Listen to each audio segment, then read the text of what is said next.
Welcome to episode 70 of the Oddcast. We've got Topher streaming in from the USA, and we're going to be talking about the rapid rise of One Nation and the blockbuster fundraising efforts, raising over $4 million thanks to 70,000 Australians. And it's got the political class of Australia completely rattled. Anthony Albanese can't seem to get headway on this issue. And then we're going to talk about the rape gang inquiry documents that have been released. There's some very sinister details in that file. And of course, a whole bunch of craziness happening in Australia right now. So, guys, grab yourself a drink. And as always, strap in. It's time for another episode of The Oddcast. Rukshan. Really? It was our best episode to date. No. It was. Immigrants are not going to take my job. Okay? Not my job. They can take everybody else's job. Not all right, mine. NSN. All right? Listen, I tell you, that he's getting a bit uppity these days. I'm going to have to go and have a quiet word with him, I think. Get him to put his head in. The crazy thing about this topic is, the Socceroos just had a big win at the World Cup or whatever. Over Turkey, yeah. This is not my area of expertise, but sure. Naturally, the racists couldn't wait to start calling this out. And the racist, I mean the left, have started attacking One Nation about the fact that, the Socceroos are made up of mostly immigrants, some of whom are African, and One Nation would deport them. No one has said that. The only people who said that were the left, the racists. Yeah. So one of the things that I'm noticing now, and we're going to talk a bit about some of the hit pieces and the attacks that are now beginning to emerge on Pauline Hanson and on One Nation. She just got interrogated by someone in the media. I didn't pay attention to who it was, saying, oh, well, we know there's a neo-Nazi element to One Nation's support, like just assuming that premise into whatever question she was planning on asking afterwards. And to her credit, Pauline pushed back pretty hard on that. But we knew this was coming. This is not a surprise. We knew that with their rise, the attacks would escalate, the lies would escalate. But what's really interesting to me is that Pauline's campaign, the Fire the Lie campaign that we are going to be talking about, is based on facts. And we know it's based on facts because she's got the video to prove it. Like he said this and then he said that. The attacks that are being now levied against Pauline Hanson are actually largely based on the premise that the Liberal Party under John Howard and under Tony Abbott set back in 1996 when they went after her for the first time. So she was, for those that don't know the history here, she was pre-selected as a Liberal Party candidate for was it a Queensland state election or a federal one? I should know that off the top of my head, but I actually don't. But for a seat in Queensland. And she was pre-selected. She was running as the Liberal Party candidate. And then she wrote a letter to the editor where she expressed concerns about the level of immigration and the level of non-Indigenous Australians that were coming to Australia. And to be honest, it's pretty milquetoast. It's not that savage or out there of a letter. I've actually read it on air on my YouTube videos for the purpose of saying, hey guys, this is it, right? And that video wasn't pulled. I haven't been sued for anything. Like, it's not that dramatic. But the Liberal Party had an absolute heart attack and they felt they needed to get rid of her. And so they wanted to put as much distance between themselves and her as possible. So they slandered her. They labeled her with the whole racist thing, blah, blah, blah. And that essentially set the tone. 30 years later, the media are still running with the same message. But here's the thing. If you look at her policies, and if you look at her candidates, and if you look at her supporters, and if you look at what she's actually said, she's not a racist. I proved this. This is why when I interviewed her in Albury during the Farah by-election campaign, I deliberately interviewed her sitting on a park bench on the street because I knew people were going to recognize her. I knew people were going to want to talk to her. And my theory was we're going to get a lot of immigrants wanting to talk to her because as much as Albury, country regional area, it doesn't have as high a proportion of immigrants as, let's say, Sydney and Melbourne do. It still is, reasonably high. So I was pretty confident. I'm like, I reckon there's going to be some immigrants that are going to come along and they're going to want to talk to her for positive reasons, not negative ones. And sure enough, that happened, and I'm sure many people watching will have watched that video. We got interrupted by immigrants, one from Iran, another one from, I'm going to say Thailand, but it was one of those Asian countries, and another one, he was black, he looked black African, but I didn't actually get which country he was from. Super excited to meet her. Clearly, they don't believe that she's a racist. And if you look at the evidence doesn't say that she's a racist. And so what's emerging now is this really interesting contrast where her attacks on them are based on verifiable documented facts. That's why she can make things like the Fire the Lie videos, and you've got one of those teed up for us to watch a little bit later.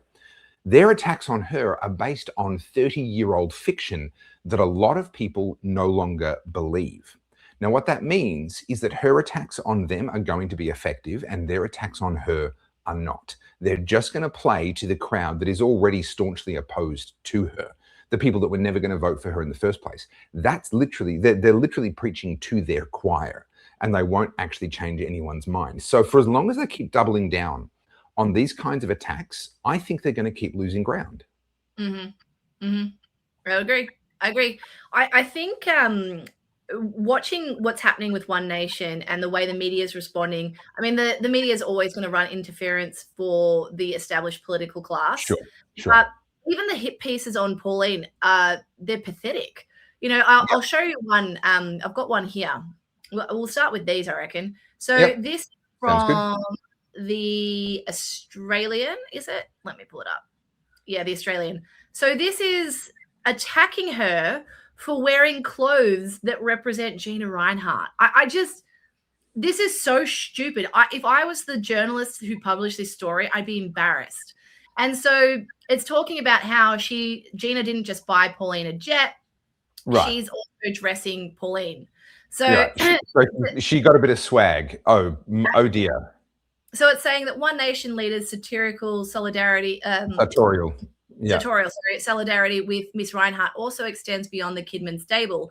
During the fiercely contested Farah by-election campaign in May, Senator Hanson touched down in Albury with a $1 million plane and also dressed in a red Dreiser-bone coat, currently retailing for $389. Oh, my God. For a women's jacket is extremely reasonable, by the way. And it's so fucking affordable. This is where it gets you, right? And people are going to be, Carly, $389 is not affordable. Okay, sure, maybe for some people. But $389 in today's market for something like a Dreiser-bone is very fair, very reasonable by today. Especially if you're picking a red one, which is a statement piece. Like, every woman and most men, we have a couple of things in our wardrobe that we've spent that bit more money on because we're like, this is going to be, I'm going to build a couple of outfits around this as the statement piece. That's what that jacket is. Yeah, 100%. And also, like, it's not Versace. It's not Gucci. It's not Chanel. We're not talking a $4,000 handbag here. Anyway, we'll go into it. They're basically trying to make it look like she's wearing clothes that are symbolizing a country lifestyle. She's cosplaying, right? Because no Greens senator does that. I've never seen any political person do that. Right. No politician wears a hard hat whilst making an infrastructure announcement, despite the fact that there is no construction yet happening and there is no construction site and there is nothing to protect their head from. That's never happened. No politician in history has ever done that. Never seen it. Seen it. I don't believe it. But, so this is the kind of hit pieces that are coming out. And then, of course, you've got things like this one from the Herald Sun, which is share this tab instead. And you've probably got something to say about this. Hang on. Why won't it let me? I've just removed it. You couldn't get rid of it because it hadn't been technically removed. There you go. So outsourcing work to the Philippines. So what's amazing to me is that these people are so steeped in their belief that she is a racist that when they see things like this, they assume that it's hypocrisy on her part and not proof that they've been wrong about her the whole time, right? Yeah. This is the thing. I see this online all the time. People are like, oh, did you know that she's got a candidate who's from Asia? And I'm like, yep. She's got one of her South Australian MPs is a Muslim. Yeah. Yep. I'm across that. Thank you. Yep. You clearly seem to be discovering this for the very first time. And it's just amazing to me that their assumption, and I haven't yet figured out how to break them out of this assumption. I pointed out in replies to them, but I don't think it cuts through. I haven't figured this one out yet. They are coming face to face with the fact that they are wrong, but they are interpreting that fact as proof that she's a hypocrite. Yeah. And I don't know how to break them out of that. They are so resolute mentally that she is a racist that when the evidence is in front of them, they seize that evidence. They don't turn away from the evidence. They seize that evidence as proof of something entirely different. Well, they're clasping at straws, but the wonderful part about this is the people who aren't ideologically captured, right? Like your average Australian sees through the bullshit. And Yes, I said increasingly. this, yeah, I said this on my stories today. I put up like a little bit of a rant as I do. And I was saying, I've never been so excited for the future of our nation because Yeah, finally enough has happened that it has awoken the masses, the everyday person, it's so good. and people are having robust political discussions. Of course, not everyone's agreeing, and I don't expect them to, but people Yep, are finally looking into who donates to these parties, not just yep, One Nation, to the Greens, to the Liberal Party, yep, to the Nationals, to the Labor Party. yep. Who's voted who? Like whose voting history do we look into? What are the actual policies of these political parties? And I said this today. Most people prior to COVID inherited their political beliefs either from their family Yeah, or by proxy of their social circle. yeah, Very few people could have like told you off the cuff what Labor's policies were or what yeah. the Liberal Party's policies were. And so you and I Now, have talked. sorry, Sorry. go. I was gonna say now people are deep diving, and I'm seeing this all the time. Mm. Like these are public websites that have been perfectly accessible for years. Yep. Donor Watch, we've got the IPEA website and things like The that. This cost is all one, the expenses. Yep. public information, Yep. but public have never accessed it. They've never thought to. Now they're Yeah. so angry. They're so fed up. People are trawling through these websites and go, "Did you know? Did you know?" Mhm. And it's like, yeah, Mm. people who are Yep. paying attention know. But I'm so glad. Like I was at the gym yesterday, met this person for the first 2 seconds, right?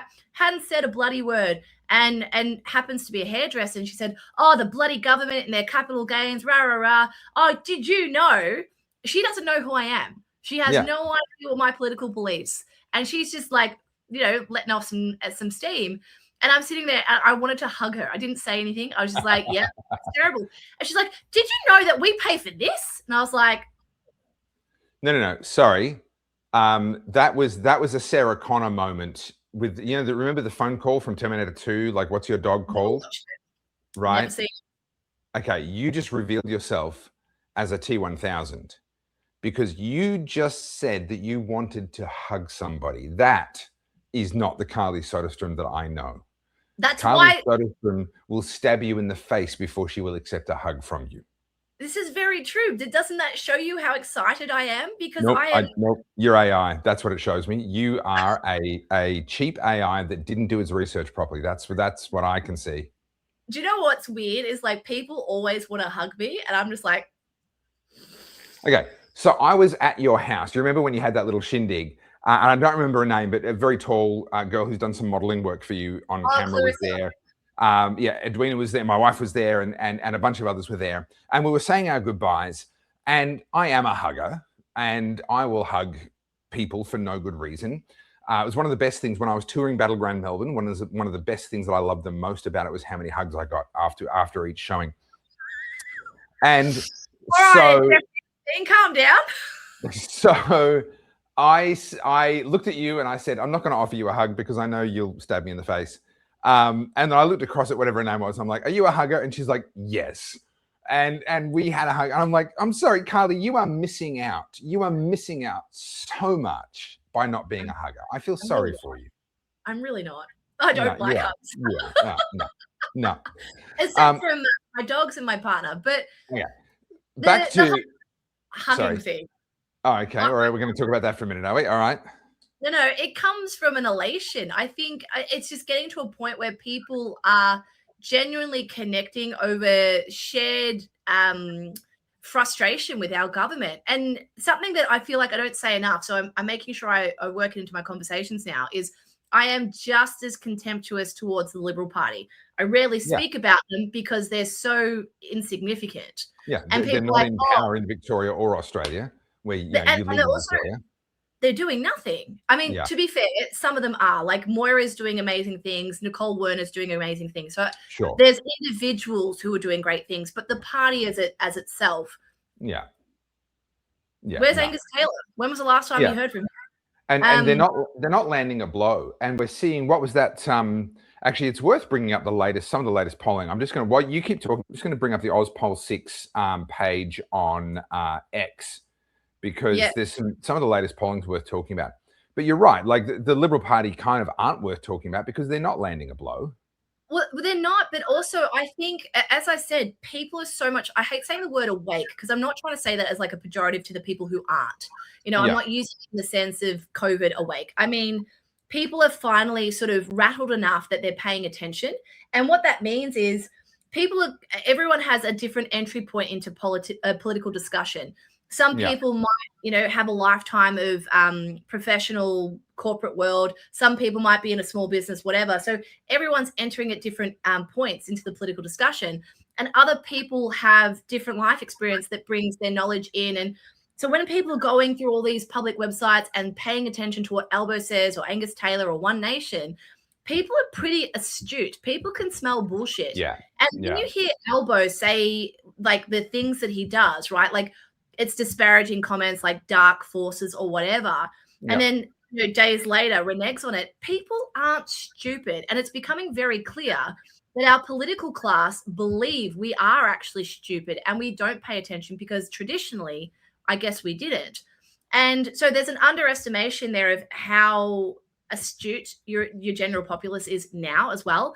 But the thing I'm really buoyed by is not only are people paying attention, people are holding these politicians accountable like never before. They are under so much scrutiny.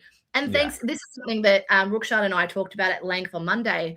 Thanks to X, thanks to Elon Musk buying X, and now the censorship dissipating across social media in general, people are having conversations to the second that something happens. It's not waiting for the nightly news. It's not waiting for tomorrow's newspaper. It's happening in real time. And because there's so many things happening all at once, it might be this thing over here and this thing over there, you can't be across it. So by the time the political class gets to the press conference or releases the statement, it's already old. People have already had the discussion. So, and it looks really bad. And that is, I want to play off that for a second, just so that people understand just how significant that is. There's a Bible verse that says, every man seems right in his cause until his neighbor comes and examines him. In other words, whoever says the thing first, you believe automatically, right? And then if you hear the scrutiny, then you might go, oh, okay. But if you never hear the scrutiny, you're going to assume that the person who said the first thing to you was right. And so whoever can be first to the punch crafts the narrative around whatever happened. Now, that used to be the nightly news. You didn't know what was happening in the world until the 6 o'clock news came on. Well, guess what? The 6 o'clock news was, to one degree or another, controlled or influenced by their commercial realities. They had to play nice with the government because the government controlled their broadcast license, and they had to play nice with their advertisers because their advertisers spent all the money with them. And by the way, the government was also one of their biggest advertisers. So there's a second reason why they had to play nice with the government. And they were setting the narrative around everything that happened. They were deciding what was news, what was not news, and what you learned about the things that they decided were news. Now, the gatekeepers, the powers that be, are having to be the reaction to the narrative, because the narrative is being set by the person who was there, who videoed it and whose video went viral.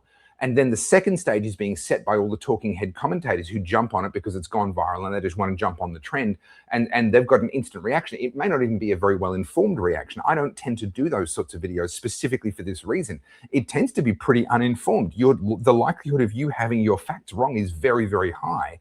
And I don't want to do that to my audience, so I don't play that game. But there are lots of commentators that do. By the time the 6 o'clock news comes around, or by the time the Prime Minister has his press department go and write a statement and blah, blah, blah, and then he rolls it out in front of the media, and then that gets played on the media, he's playing damage control. The media, the narrative's already been set. And I know I'm repeating what you just said, but I just want to emphasize for people, this is a world that our political parties, our major political parties, have not yet adapted to. They haven't figured this out yet, and they don't know what to do about it. It is genuinely one of the biggest shifts in media, but even that undersells it. It is one of the biggest shifts in narrative control that you could possibly imagine. Yeah, and what's encouraging is they're rattled, right? Because this is all they've known. You talk about an Albanese and even Pauline Hanson. I mean, she's been up against it for 30 years. She's had disparaging comments alleged at her Oh, whole gosh. political Yeah, nothing but. and the Liberal Party. Again, I don't talk about the Liberal Party because they're redundant in this conversation, but just to be clear, the political class includes them. Yep. But people like Albo have been traditionally given softball questions by the media or set questions, or, you know, Yep. they've had time with, and their political advisors have brought them up to speed with the best thing to say, thanks to polling or thanks to That's right. That's right. Focus group. That was the Daniel Andrews thing. Constant focus groups. Right. Testing and so his messaging. Exactly. So they felt prepared. Whereas now, like, they're having to respond in the moment. Like, you know, they're getting accosted by the press or independent journalists or whatever. And you're seeing them as the individual, not as the party spokesperson or the polished person. And so I think, if not that Daniel Andrews is the leader anymore, but if he were, he would face a definitely different level of scrutiny today than he did 4 years ago. But ironically, he's one of the reasons why these attitudes have shifted. He was the catalyst, in part, for why we have the world we have today. 100%. And so it's interesting because there's only so long that these guys can win, right? Like, there's only so long that you can have the winning hand, and then eventually your audience comes to bite you in the ass. And we're seeing that, right, with Husey and a whole host of people who are now more dangerous to Labor than you and I ever going to be. I want to play you something in a second. Actually, maybe this is the moment. I made a reel last week on Husey. I was about to say, is it one of your reels? And it is. But this one's important for a couple of reasons. So it's about they all are, Carly. They're like your children. They're all important. They're all special. They're all retarded. I'm very biased. They're all retarded. But this one, I made a comment about Husey, right? And so he's not very confident doing podcasting. Not confident, but he doesn't want to, right? I've reached out to the team and all that. Like a lot of people, it's so hard to get these people on your show. He's got a lot to lose. He does have a lot to lose, but what's interesting is the attack's been alleged at Husey. You know, he's a property owner. He's bought property from the block and things like that. So now his own people, like, he's a rusted on Labor supporter. His own, his own supporter base is turning on him. And you said it correctly. He has a lot to lose, but he clearly doesn't give a shit. It's so bad that he's willing to speak out. Now, remember, Husey was a co-host of the project for years. He ran a radio show with Nova for years. He is well established. You don't have to like him. What I'm saying is his career in Australian media is pretty strong. Most people know who he is. And it's not about whether or not we found him funny. He has, like, familiarity to people. So for Husey, knowing all that, knowing all of the contracts he could have, all the work he's done, he thinks it is that bad, it's that diabolical, that he goes, fuck it, I'm saying the thing. That's how you know how bad it is, because he's got so much to lose. You and I don't. You and I have been saying this consistently. He's only 55. I honestly thought he was 10 years older than that. I just looked him up now because I was just like, is he like retirement age? Is he just burning it all down because he doesn't, you know, he's already sort of hit that age? But no, he's only 55. He's got, like, he shouldn't be burning his career down just yet. So I think that reinforces your point. He has reached a tipping point. I'm not silly. I say these things because they're true. I thought I was going to catch you out being silly, but sadly, I just reinforced your point. Can we appreciate, I've started making thumbnails for Instagram because I just cannot handle how messy it was. And I just need a minute for us to acknowledge this, please. The purple is better than the green. Well, you can't see it. I can't make it smaller, but it's 3 lines. So it's 3 purple, 3 blue, 3 green, and it'll be a gradient. I see, yes. Reclaiming the rainbow, if you will. And also you're doing that kind of perfect, what do they call it? When as a whole, your page is like aesthetic. Yeah. I can't shrink it on so you guys can see it, but if you look at it on your phone, but if you look down here, look how messy this is. I can't handle it. Yeah. I can't handle that many Carlys. That's horrific. That's the stuff of nightmares. Isn't it amazing? No. So I want to play you this Husey one because this went crazy viral. And he commented on it. He commented on it himself as well. And this has got the attention of a lot of journalists. I've said this before, and this is something you and I were talking about off air. There are so many people, everyone knows it's shifted. Very few people want to openly acknowledge it. They're hoping it will go away. But the mainstream media, the political industrial complex, if you will, the people who have a vested interest in controlling this stuff, they are paying attention. And we've seen recently, I can't announce one of them because it's not public knowledge, but I can announce that Karl Stefanovic has hired Drew Pavlo. And you see this quickly. People are getting snapped up because the media understands the future is independent commentary. They understand. They get it now. So that all being said, let us watch what I said here about Hughesy.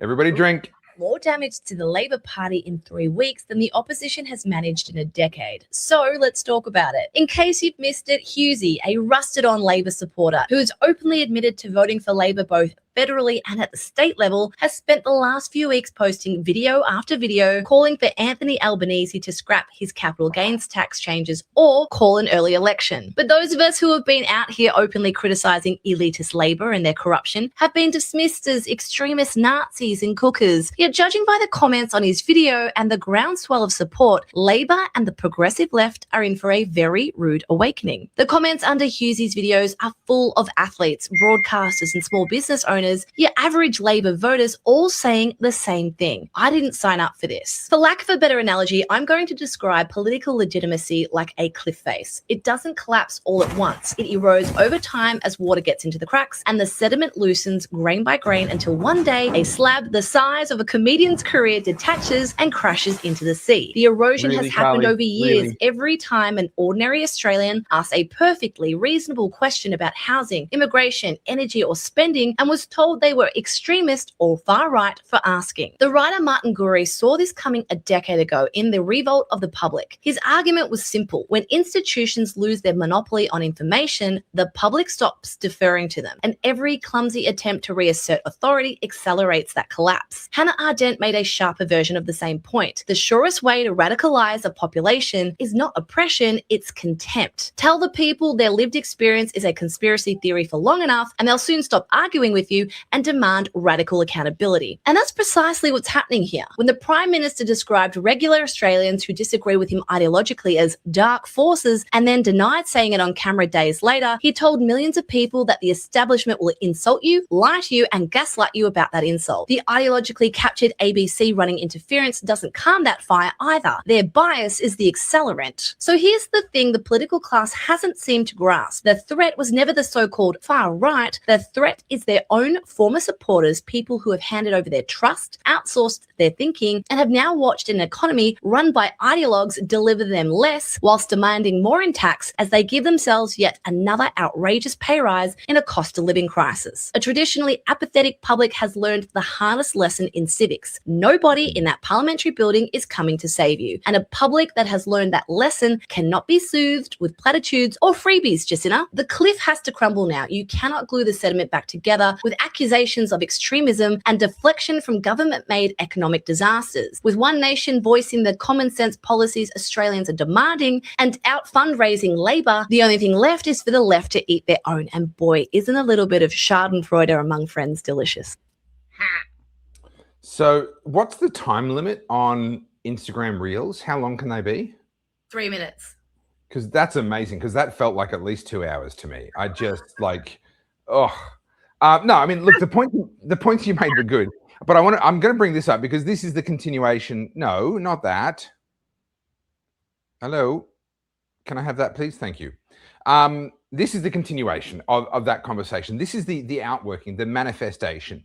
And listen, if you're going to play one of your reels, I'm going to read one of my Facebook posts because I feel like turnabout is fair play. And I'm going to read that from here. So this is what I said. This is the commentary that I posted along with that graphic, which is made by 6 News or Ozpol 6. Is that your computer going ding?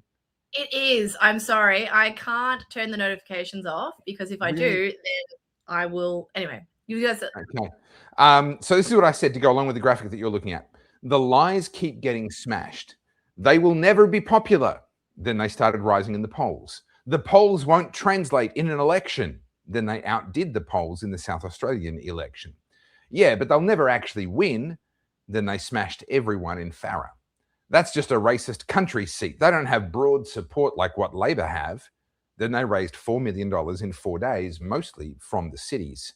Okay, Anthony Albanese is a bit unpopular, but no one wants a Prime Minister, Pauline Hanson. Then she takes over as preferred Prime Minister, as seen in the poll that you're looking at. Yeah, but they don't have an alternative cabinet. They're not actually going to form government. Watch this space. There's one thing that I know for sure, and that is that Australians are done voting for the devil they know. So this poll, what's significant about this poll for me? Number one, it's a massive shift. Okay, that's fine, whatever. Number two, this is our starting point for the Fire the Liar campaign. The Fire the Liar campaign has not dropped yet, or if it has, it literally was like today, Australia time. You can update me on that, Carly, if it has. I've got the first ready to go, but yes. So, and we're going to watch that in just a minute. So this is the baseline.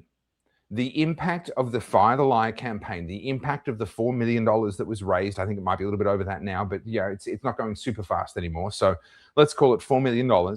The impact of that will be measured from this baseline. Pauline Hanson at 33%, Anthony Albanese at 29%.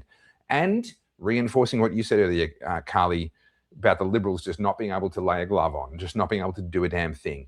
Angus Taylor, he was the new face who was going to save them, remember? He was going to turn it around, just like Susan Ley was going to turn it around, just like Scott Morrison was going to, Peter Dutton was going to turn it around, just like Scott Morrison, although to be fair, he did actually win an election. They've had turnaround leader after turnaround leader, and they just haven't managed to turn around at all. He is languishing on 16%. So, Carly, take it away. Let's have a look at the first of these Fire the Liar videos. Okay. Oh, man. It is... it's actually like the way this whole thing's been run, just as I pull it up, is wildly professional, and just something I want to give people context to, because it may not be clear to some people. Anthony Albanese stripped Pauline Hanson of staff. She doesn't have anywhere near the manpower that Albo or the Liberal Party or the Greens has. She has 2 political advisors. Albo has, I think it was 16 or 17, plus his cabinet, plus everything else that works for the Labor Party. Pauline Hanson is doing all of this on the smell of an oily rag, which is, you know, she's established in the sense that she's been in Parliament for a while and people know who she is. But as far as the party having a stronghold and like branches everywhere and all that, this is all new infrastructure. It's all new employees. And can I say James Ashby deserves significant credit for that? And I know that that's true. Number one, I've met him and I know a little bit about what he does. But number two, actually, because he's now the subject of some of the hit pieces. I don't know if you've seen this. But I think it was the Australians hit piece was targeting James Ashby specifically because he's essentially the mastermind of a lot of their digital campaign, including the Fire the Liar. Now, I need to correct myself. I thought I'll just quickly fact check myself about how this fundraising campaign is going. And I said it had slowed down and it'd be sitting a bit over 4 million. Actually, it's a bit over 4.5 million. Yeah. So it has actually kicked on better than what I thought it had. It was interesting because when you've heard Pauline talk about it, or James Ashby, they were hoping to raise $500,000 by the end of the year. Yeah. They didn't expect it to get to this point, let alone in a week. I think this is the anger. This is just the sheer level of frustration. Actually, before we play this, let's just have a look at. Let me pull up the current fundraiser just so we can see. I had it up a second ago. I just closed the page. Here we go. You can see that, can you? Yeah. So let's have a scroll down, and we are currently sitting at 4.5, raised from 881 Australians. So, you know, something that I alluded to this in the opening, people keep pointing about, you know, Gina Reinhart investing in Pauline Hanson, and sure, she has. She's also a private citizen. She's allowed to. But this is Australians, and I've seen so many examples. Rukshan and I talked about this on Monday. There's a really viral post from a man whose family typically do fish and chips every Friday. And they're not a family of means. They're not wealthy by any stretch of the imagination. Sure. They normally spend about $60 on fish and chips. And that particular week, the family omitted that, and they redirected those funds to Pauline Hanson. And I think he made a donation of $50. And it's like, I've never done this before. You know, it's my first time ever donating to politics, but we went without because we are so passionate about this cause. And I'm sure there's multiple examples of that. I put money in. I was like, absolutely. You know, it's one thing for me, and I'm honest about that. You know, I'm not going to hide it. I do this podcast with you every week. I would call myself a right-leaning libertarian, but something like this, I need to get behind because it's so important. And this is how we participate. Yeah. So, and I'm much more of a libertarian than you, and therefore I am further removed from One Nation's policies than what you are. But I will agree that we need to get behind them right now because they are the battering ram. They are the ones that can break down the Uniparty's stranglehold on Australian politics. Now, once that's done, I will both support One Nation in the areas where I align with them, and I will do my best to hold them accountable and to try and persuade them in the areas where I don't. You can't just turn around and go, right, now that you've won an election, I'm going to become a destroyer and I'm going to oppose you and treat you like I used to treat the other parties. It's like, no. We need to simultaneously support them so that they actually have a realistic opportunity to deliver on their promises and hold them accountable for where they don't deliver on their promises or where actually their policies need to be improved upon. But yeah, I'm in alignment with you in the sense that I don't align with all of One Nation's policies, far from it actually, but they are necessary, and they're not actually a necessary evil, they're a necessary good. But it's up to all of us to get involved and hold them accountable and to empower them so that they can deliver on their promises. Just on the policies and stuff, because this is a left talking point that we see alleged at One Nation all the time, is that they don't have any policies. Go to their website. All their policies are there to be reviewed at any given time. That's just laziness on the left behalf. But can we observe again the shamelessness with which this is done? Because notice how smoothly they went from they have no policies to their policies aren't costed. Well, hold up. I thought they had no policies.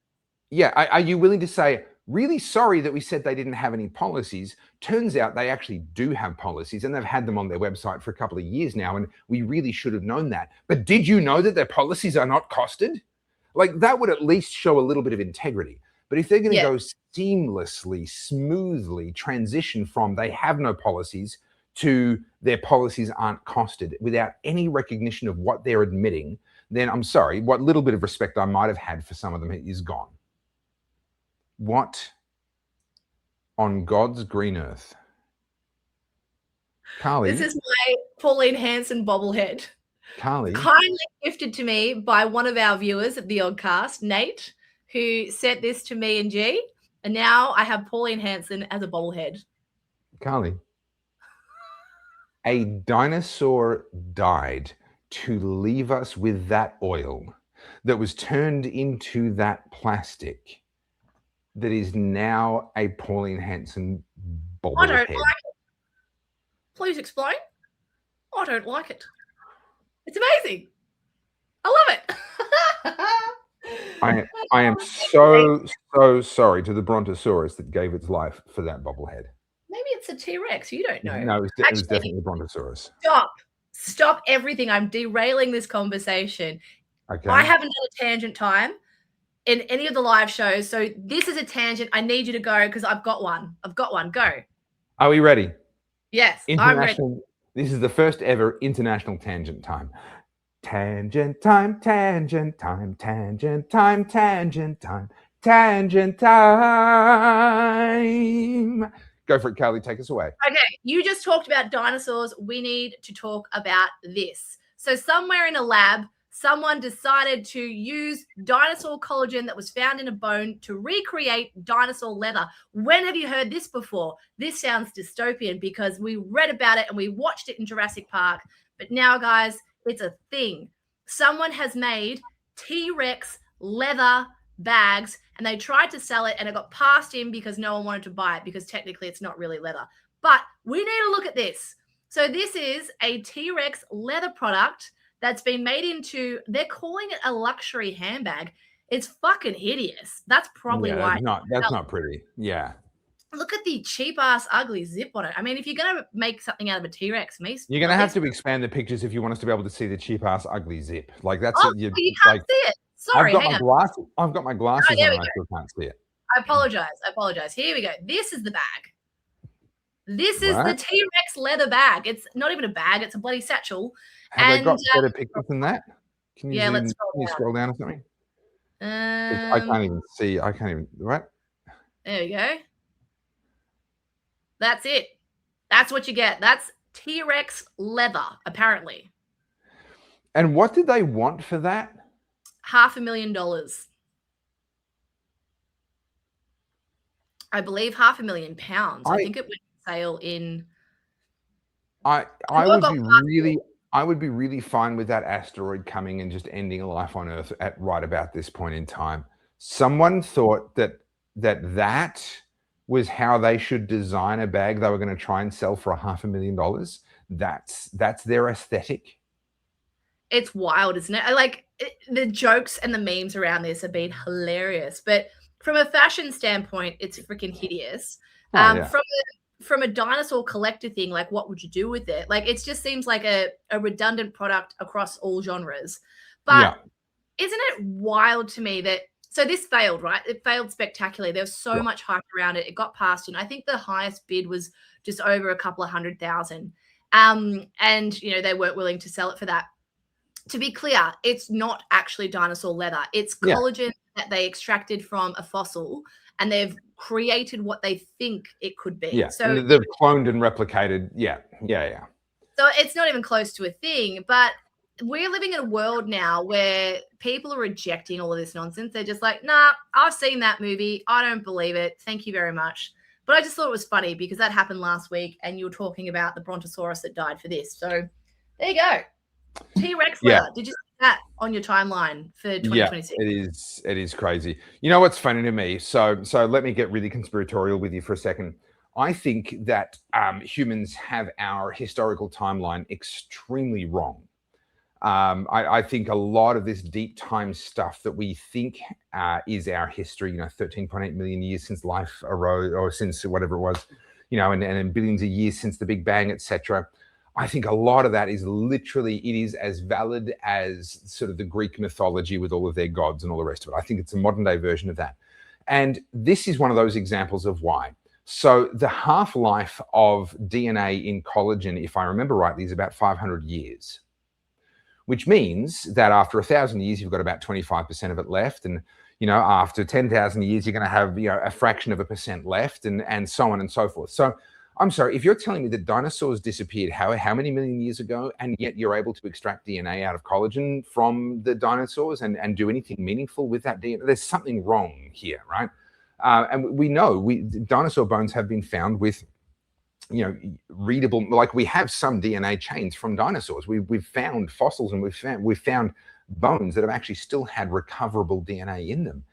I just don't think they lived as long ago as we think they did. We've got cave paintings from so many different cultures around the world, whether that's Chinese or Australian Aborigines or, so many different cultures around the world have either records of dragons. So Marco Polo, the explorer who went and met the Chinese emperor, he spoke about dragons pulling, which, terrible lizards. Dinosaur literally means terrible lizard. These were enormous lizards, some sort of a dinosaur type lizard that pulled his royal chariot. They bred them in the royal court for the purpose of pulling the Chinese chariot. And he wrote that in his memoirs, in his records, as he explored the world. We take Marco Polo's word for everything else. Why don't we take his word for that? We look at cave paintings in Australia, in American Indian, rock paintings, and throughout various parts of Europe. These people saw stuff that really, really, really does match the definition or the description of a dinosaur. And I just think we are so convinced that we're brilliant, and yet staring us in the face is the evidence that somewhere we've made some really wrong fundamental assumptions about history, and then we've built this massive thought process on top of those wrong assumptions. And now we've got this thing that we think is ever so clever, but honestly, I am very unconvinced. And things like being able to get DNA out of dinosaur collagen tells me that we've got something very, very wrong. I just love some of the comments on it. Like this one here was, the whole existence of this proves that we wouldn't have needed a meteorite to make the dinosaurs go extinct. Humans would have just trophy hunted them to extinction, like they've rhinos, crocodiles. And that I think is what we did. When we have all the mythologies across so many different cultures and languages, mythologies about heroic men going out and slaying dragons. This is a theme that occurs across so many different cultures. Why do we have that? Because humans went out and slayed dragons as, ways of winning trophies from wealthy people, as ways of winning favor from emperors, as ways of impressing women, as ways of proving your valor in battle and having a trophy that you could impress people with for the rest of your life. Absolutely. I think humans hunted dinosaurs to extinction, at a much more recent point in history than what we give them credit for. I don't have much to add to that. Maybe not. I mean, we're never going to know, are we? Like, it's one of those things. Like, yeah, it is. I just think there's too many leaps of faith required on the current timeline. I just can't do it. Anyway, let's move on. So that was a fun tangent, but we've got to get back to the Fire the Liar. All right, so let's watch this ad.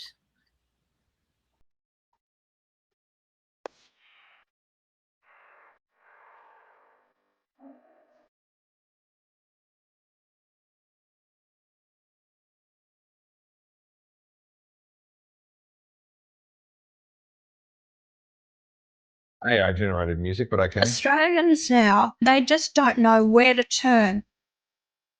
They don't feel they're safe in this country anymore. They have a right to feel that way.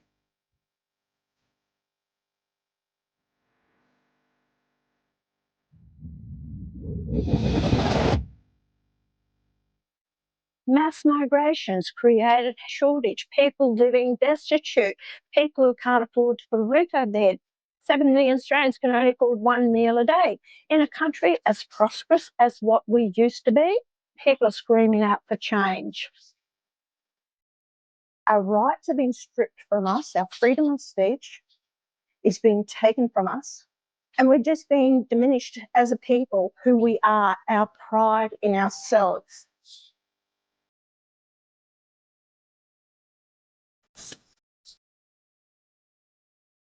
It is your choice.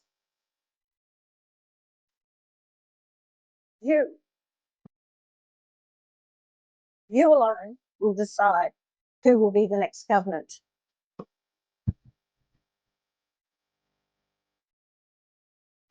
No.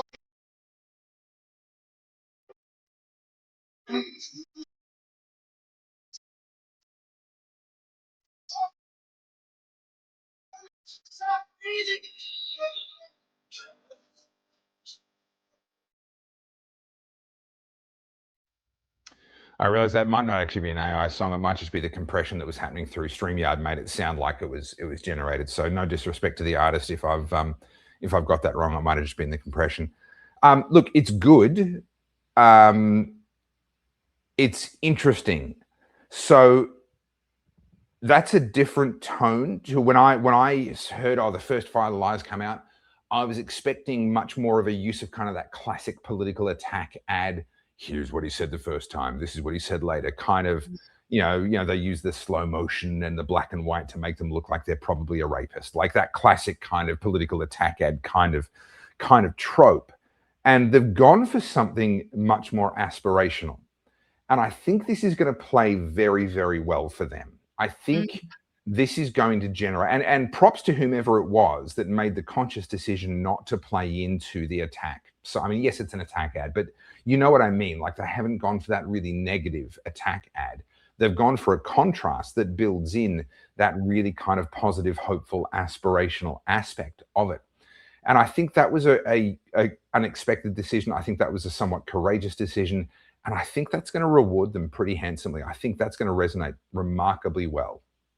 Do you remember a point I made a few weeks ago, months ago, maybe, when I said... I block out what you say as quickly as I can. I know, but boy, it's delicious when I'm right. I said that why aren't these people giving us aspirational ads that help us reconnect to our national identity? I said, talk about Australia, talk about Australian people. Was this when you went on one of your rants about nostalgia? I was.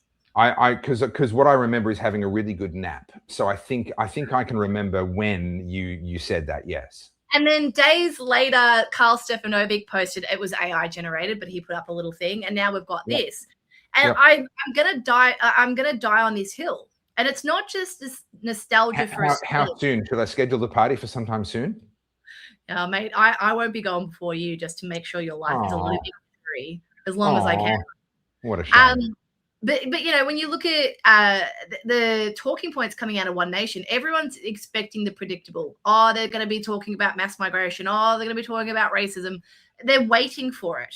Something like that, it's a lot harder to argue, isn't it? Because people are living in tents. People are frustrated. People are doing it. It's very hard to argue those points. We know that amongst our own viewers, there are people that are doing it very tough, people that are living rough and tents and, you know, caravans or cars or these sorts of things. You know, this is one of the remarkable things is the level of disregard for those people that seems to be acceptable within sort of Labor, Greens, and even Liberal National, to be honest, circles, where they will crow about being the party of compassion.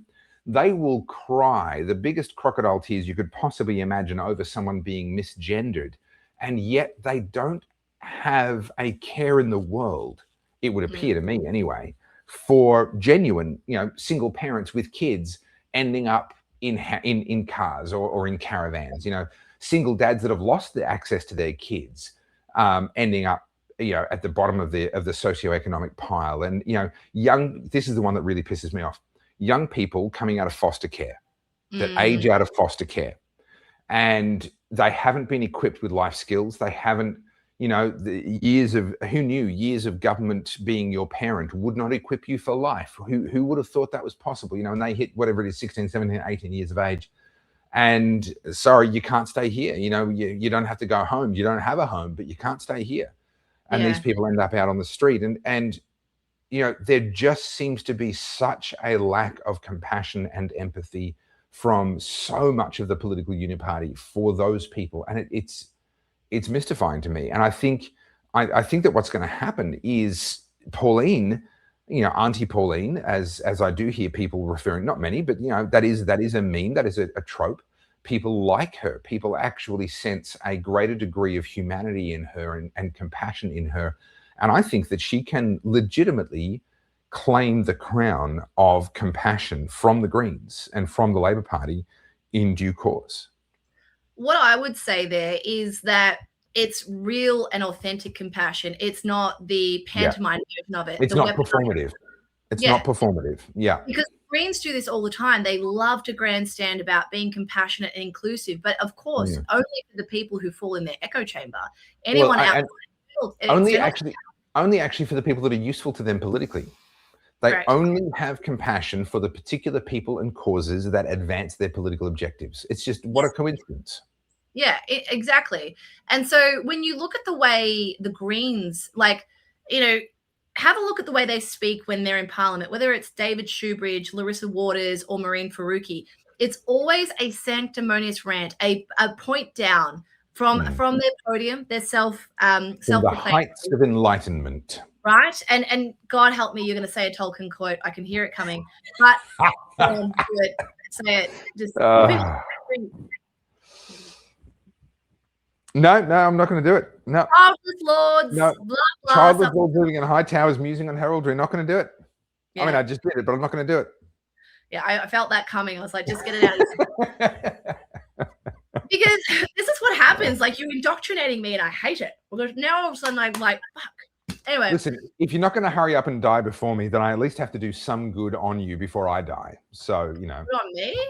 Good on me? No, anyway. Why? So the thing with the Greens, right, is they'll weaponize people's natural maternal instincts or, you know, their bleeding hearts. And particularly women have a natural bleeding heart. And the Greens weaponize that. But the second you are outside their echo chamber, or the second it's not politically expedient for them, they'll weaponize it against you. Okay. So I want to explore something here. So I had a chat with Gad Saad when he spoke at the Gulch conference that I also spoke at in San Diego last week. And I haven't had a chance to have a proper conversation with him. I tried to ask him this as a question at the end of his session, and I'm trying to ask the question as concisely as possible. And he's trying to answer it very quickly, and because the time was up on the session, and it just kind of, I don't think he quite understood the question. I don't think I necessarily asked it well. So I went up to him afterwards and I said, listen, can I send you an email? Because I think this is an important question. I want to talk it through with you in a minute, Carly. I think this is an important question, and I think there's value in the discussion around this question. And I don't have anyone else that I can have it with besides Gad Saad. He's kind of the thought leader on this. And so I've sent him an email. I haven't heard back. I'll follow up in another couple of weeks, and I may never hear back. Like, I'm, who am I to the Gad Sads of this world? Who am I? But so he's written The Parasitic Mind, which is essentially about wokeness becoming a mind virus and taking over the culture. He's talking about a multi-decadal creep of parasitic ideas that eat the host. They kill the host. And then his second book, which he's only just launched, is Suicidal Empathy. And essentially, one is an extension of the other. The parasitic ideas take hold of the culture, and then the suicidal empathy kicks in. And suicidal empathy is where you are taught to have empathy for the person that is killing you. For the thing that is causing the suffering and the harm is the thing that you are taught to have empathy for. And I think he's spot on that progression and both of those observations. But my question for him, because the thing I think he's absolutely correct, but he's talking about the bigger cultural shifts, the multi-decadal, 150-year sweep of history and cultural ideas, cultural revolutions and counter-revolutions occurring within society. And that's super important and super valid. But because of my experience, and I think you'll resonate with this, Carly, and many of our viewers will as well, with rapid change, rapid viral ideas, but instead of being parasitic, they are actually fear-driven, right? So we're talking something like COVID. It's not necessarily a parasitic idea in the way that wokeness is. It's a fear-driven panic idea, and it's this highly viral mind contagion. It has that similarity, but the motivation behind it is actually quite different. And what that leads to is not actually suicidal empathy. What it leads to is weaponized empathy. So suicidal empathy is where you're taught to have empathy for the person that's doing you harm. Weaponized empathy is where you're told to have empathy for that person, and on that basis allow the government or some other party to do this thing over here. So that's so understand both of these things are different. The parasitic idea versus the fear-driven idea, the suicidal empathy versus the weaponized empathy. And hence my question. I want to understand a lot more about those contagions, because those are the moments where governments give themselves enormous amounts of power. Those are the moments where government seize more power, never give it back, and we enter a new era of even more government power. We saw it from 9/11, where the Patriot Act in the US and all this new security and the surveillance state and everything in the US was brought in. We saw that during COVID with the whole misinformation control and narrative stuff. They're still trying to ram things through to give themselves more power over social media, etc. We see the fear-driven mind viruses. They move a lot faster, and they are usually the catalyst, the justification for legislative outcomes. And so that's where I'm interested. So my question to him was, do you believe that this longer arc of a parasitic idea leading to suicidal empathy and the higher speed fear-driven mind virus leading to weaponized empathy, is the mechanism the same? Can I learn more about that faster one that fascinates me by understanding more about the slower one that he's written about? Or should I treat them as two entirely unique phenomena that, yes, have some similarities, but also have enough differences between them that actually there's not a lot of value to trying to study them as a set? And as you can see, that's a fairly involved concept and question. And I wasn't able to, I literally tried to ask it in about 2 sentences and relied on him to kind of make the mental leap, which of course is an unjustifiable expectation of him because he didn't have the background. And so the answer was kind of a non-answer. And I said, look, can we take this to email? And he said yes. And, like I said, I'll follow up with him in a few weeks' time. But I do wonder whether there is value in studying those phenomena as a set, whether the longer arc of history, parasitic idea, suicidal empathy pathway is actually the same thing as the fear-driven mind virus leading to the weaponized empathy pathway. And I feel like that's something that I'll be pondering for decades. I actually see it a bit differently, but have you read this? This is The Parasitic Mind. So I've not read it yet, no. You can see all the tabs there because he's one of the few academics that I've read that doesn't posture a lot. He gets to the point very quickly. He's like, this is the point. And then he goes on to explain it, where usually they postulate. They talk in this they want to impress you. What was it in Batman Begins when Arthur, or whatever the butler's name is explaining to Batman what he had to do in order to achieve a certain thing, and it's all very confusing and convoluted. And Batman kind of goes, what? And the butler says, I don't expect you to understand it. I just wanted you to know how hard it was. Yeah. And that's how many academics write. They know that you're not going to understand it. They just want you to know how hard they worked. Not only that, because they fear any kind of backlash, they never actually explicitly say it. Everything's inferred. And that's why you can see all the tabs. Like, there's so many gems in this that he kind of just explains things that you and I would innately pick up on or innately feel like, oh, this feels dystopian. This doesn't feel right. But you talked about fear. And as you know, I am writing a book at the moment. I have been reading. No. Why haven't you mentioned this before, Carly? Do you know how hard it is to write a book? It's actually a lot of work. I've written 2 real books. So yes, I'm very aware. And because I feel as though it's going to attract quite a lot of attention, I am being probably more meticulous and thorough than is necessary. But you know, literally, I've gone to the end of the world to find the things that I need. And the more I dig up, the more I read, the more I'm like, oh God, I'm like going off in totally different trajectories. But you talked about fear, and I would say that would be your instinctual response. It's a fear-based position around COVID. I'd actually go one more, and Gadsad does talk about this in both The Parasitic Mind, and I've only read the first part of The Suicidal Empathy because I don't actually have the book yet, but I've read an extract. And what this actually is this is decades of indoctrination through the academic system, right? Everything my generation was told was go to uni. Now Gen Z, most of them are at uni. And so this is a deliberate attempt to coerce the young generation into more Marxist ideas. So it's actually not fear. It's worse than that. It's malevolence. But I'll add on top of that a gross level of hubris, because these kids, and I say kids, they're not kids anymore. These are, young adults. They have been indoctrinated to the point where they are so strong in their convictions that their ideas are sound, but they've never, ever had to actually argue for those positions outside of their echo chambers, right? Yeah. So you think about the Oxford Union, you think about all of these Ivy League brats who in their like little echo chamber in their university campuses, they are the smartest there, and they're giving each other these sanctimonious speeches about Marxist thinking, and they never call it Marxism, of course, but, they're more socialist, they're democratic socialists. Have a look at all the language of the people who are defending Mamdani and so on and so forth. Sure. And yet the second any of them actually has to go in and argue with someone who sees the counter argument, they crumble. And it's not fear. These kids are more confident today than any other generation. Sorry? You're misunderstanding me. I'm not saying that what Gad was talking about was fear. No. What I'm saying about is your thing about fear. I don't think people in COVID were necessarily motivated by fear. I actually think it's worse. Right. The thing that I saw in COVID was this was the first opportunity for people who never really had much to pin themselves to, had an opportunity to posture and be cleverer, more informed, more virtuous than anyone else. Yeah. And so I think a lot of the people, particularly the people, and I'll give a silly example, the moment where the mandate came in and people couldn't go into cafes, right? I'm going to put myself in trouble here, but I technically wasn't allowed to go into cafes. People thought I was, but I was not. You can infer from that whatever you will.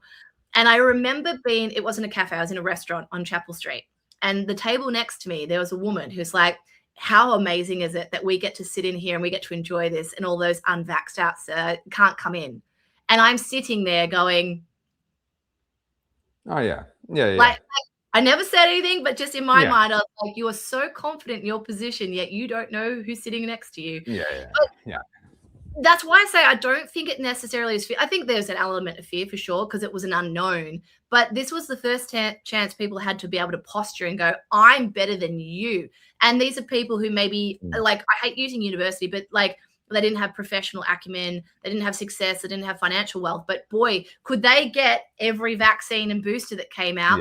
Boy, could they put a Ukraine flag in their bio and BLM and Palestine. And then they got emboldened because the US government at the time was incredibly progressive. So for years, particularly on social media as well, it just sort of like kept morphing into this beast. And then you saw pro-sex work, pro-prostitution, OnlyFans, and then, all of this stuff has popped up. These people aren't fearful. They're actually incredibly confident. So I don't know that I don't know if that aligns with what you're saying, but that's the way I've been interpreting through the research.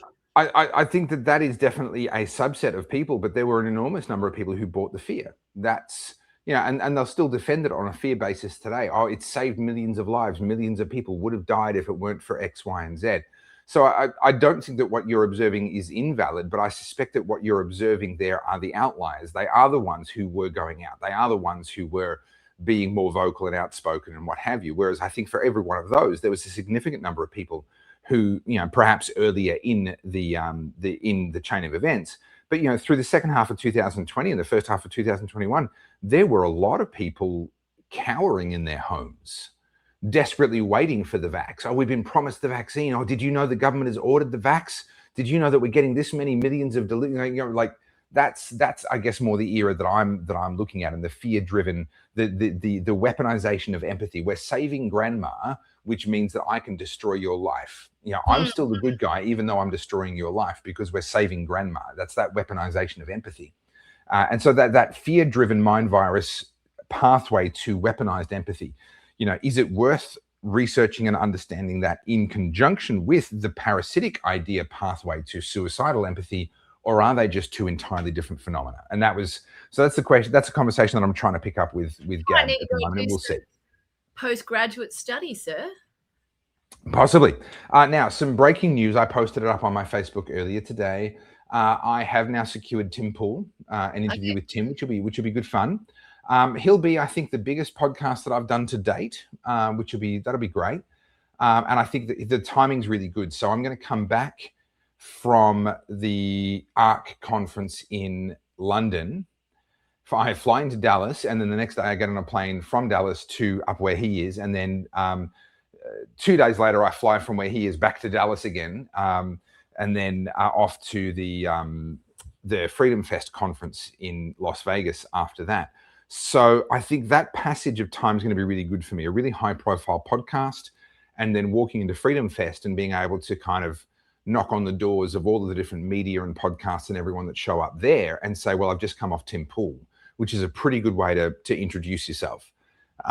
So things are kind of falling into place for me really quite nicely. I've only been here for just over 2 weeks. I'm basically 25% of the way through my 9-week tour tonight, basically. And I got to say, the ripples have started rippling out. Word about me is spreading. I've done a couple of big radio interviews over here, and one thing is just beginning to lead to another, and I have a sneaking suspicion. I was chatting with my wife the other day, and she said, don't be too surprised if you end up having to extend the trip. And I said, yeah, I don't really want to extend the trip. I mean, I'm supposed to be in studio with Carl Stefanovic literally the day I arrive. I'm meant to arrive in Sydney at 7 a.m. and go straight to Carl's studio for a pre-record of a show with him. So I don't really want to extend the trip because I want to do that.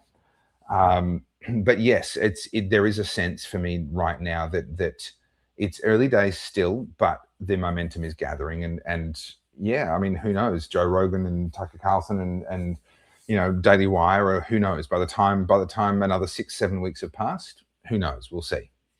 Tim Poole's great. I mean, I listen to Tim Poole most days. Yeah, I used a lot to of listen people do, to yeah. his whole podcast every day, but I've kind of grown a little fatigued with some of the US podcasts, because now you've got for lack of a better description, the woke far right. And I find it exhausting. I find it is exhausting. Not interesting anymore. And I really enjoy, I was saying this to someone today. I have a lefty who follows me. I won't say who it is, but well known in politics, well known to all of you guys. And this person started following me a few months ago, and we talk quite a lot in the most productive way. They disagree with me, definitely, right? But our conversations together are really rich. And so much so that I've actually grown really fond of this person. Again, we politically disagree on everything, but I've missed being able to politically engage with people like that. And it's so interesting conversation every time we have a conversation. It's not every day, but frequently I go, God, this is great. This is a great chat. Fun. Yeah. And you just don't get that anymore. I think the problem with the podcast sphere and all that is everyone invites their friends on. I've said to you guys on the Oddcast, I have tried to reach out to so many people. And there's a couple of things at play. Firstly, we aren't a huge podcast. We don't have millions of people. So people go, oh, it's not worth my time. And then there's an element of, oh, they're libertarian. They're not conservative enough for me. Or, right-wing nut jobs. They're not appropriate for me. And it kind of really ruffles my feathers to a degree, because Rukshan and I had a really good podcast on Monday night. If you guys didn't watch it, please go back. And Rukshan and I have never had a 2-hour discussion before, and we ended up going for 2.5 hours. Yeah, it was right. just nice for us to be able to sit there and it was honestly just a really good conversation. And I would say Rukshan's way more conservative than both of you and I. Yep, and I agree. Yeah, he's super conservative. He would be far more aligned to an American conservative, I would say. Yep. And not that that's a good or a bad thing. It's just it just is. Yep. And with a lot of these podcasts now, it's just echo chamber shit. Like, I listened to one the other day. It was Punters Politics on, oh God, I'm going to forget the comedian's name. He's a left-wing comedian, and they were talking about what they're on and what they're off. I think that's the name of the podcast. I'm on it or I'm off it. Something like that. I haven't heard that one. Release it, just pop it in the chat. But Punters is like, I'm off Dave Hughes. And then he's like, oh, it's like listening to my dad who's been watching too much Sky News. And then they went on there and just started attacking Hughesy. And I'm like, Punters, mate, I don't think he ever will watch our show. Or if this gets clipped and gets to him, mate, give me something original. That is so predictable of you to say. Of course you're going to say that. Yeah, because he left the reservation. Dave Hughes left the reservation, so he's not funny anymore. Look at what they're doing to Elon Musk. Yeah. Right. He was a darling of the left. They didn't care that he was a billionaire. Like, don't give me some outrage about him being a trillionaire. They loved him even when he was a billionaire, because he was their billionaire. They hate him not because he's a trillionaire, but because he's not their trillionaire. And it's the same with Dave Hughes. It's the same with all these people. When you leave the political left, they burn that bridge. They absolutely burn that relationship with you. Yeah, this is it. I'm just going to show you, because this is uninteresting to me. And I'd be interested in our viewers, like guys in the chat. I know you guys don't necessarily agree with me and Topher all the time either, but do you find it boring when it's just people, clapping each other on the back and just saying the same thing and agreeing with each other? I just don't find that helpful. I mean, we're in a very polarized time. Things are getting worse. Like, shouldn't we be having conversations where I don't want everyone to get angry and scream and yell at each other either. I'm not interested in that kind of content. I despise that content. But a conversation, like, I have reached out to Hannah Ferguson. And what's interesting about her, that's Hannah Ferguson on screen. She runs Cheek Media. And in the comments that were public, she agreed to have a chat with me. And then I sent her a follow-up DM, very professional, and didn't even read it. She hasn't even opened it, right? Yeah. That's fine. That's fine. She doesn't have to. She's not obligated to, and I don't expect her to. But don't say that you're open to discussions and then deliberately shoot down people. Now, it could be a couple of things. It could be because I'm the chick from COVID, or I'm too far right-wing for her, or she doesn't have – it could be a multitude of reasons. Who knows? Yeah. I extended an olive branch as someone across the political aisle to her. I'm not interested in gotcha. I'm not interested in having an argument. I just honestly, woman to woman, let's have a chat. Like I would to you, or like I would with Rukshan. And you'd have a chat with me woman to woman, would you? I would, because, I mean, you look great as a woman. Our thumbnails prove this. But I just can't get any of these guys on our podcast. They're just not interested. And they're going to probably say, oh, it's because you're too small or something. But I don't think it's that at all. But I want to play you this one here. So I don't know who this comedian is. Does it say it in the bio? Fergus Neil. I'm no disrespect, Neil Ferguson, or whatever your name is, Ferguson Neil. I've never heard of you. Not Neil Ferguson. That's a different dude.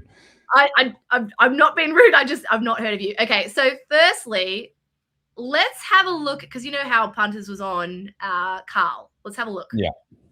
Playing a role in this, and Carl is the arena, and it's like, at the end of the day, I didn't love it because it's just BS entertainment that trivializes what is overwhelmingly popular and does its best to get political stink all over me and my cause. And that's why at the beginning of the introduction, he definitely knew he did this. He goes, he Punters politician.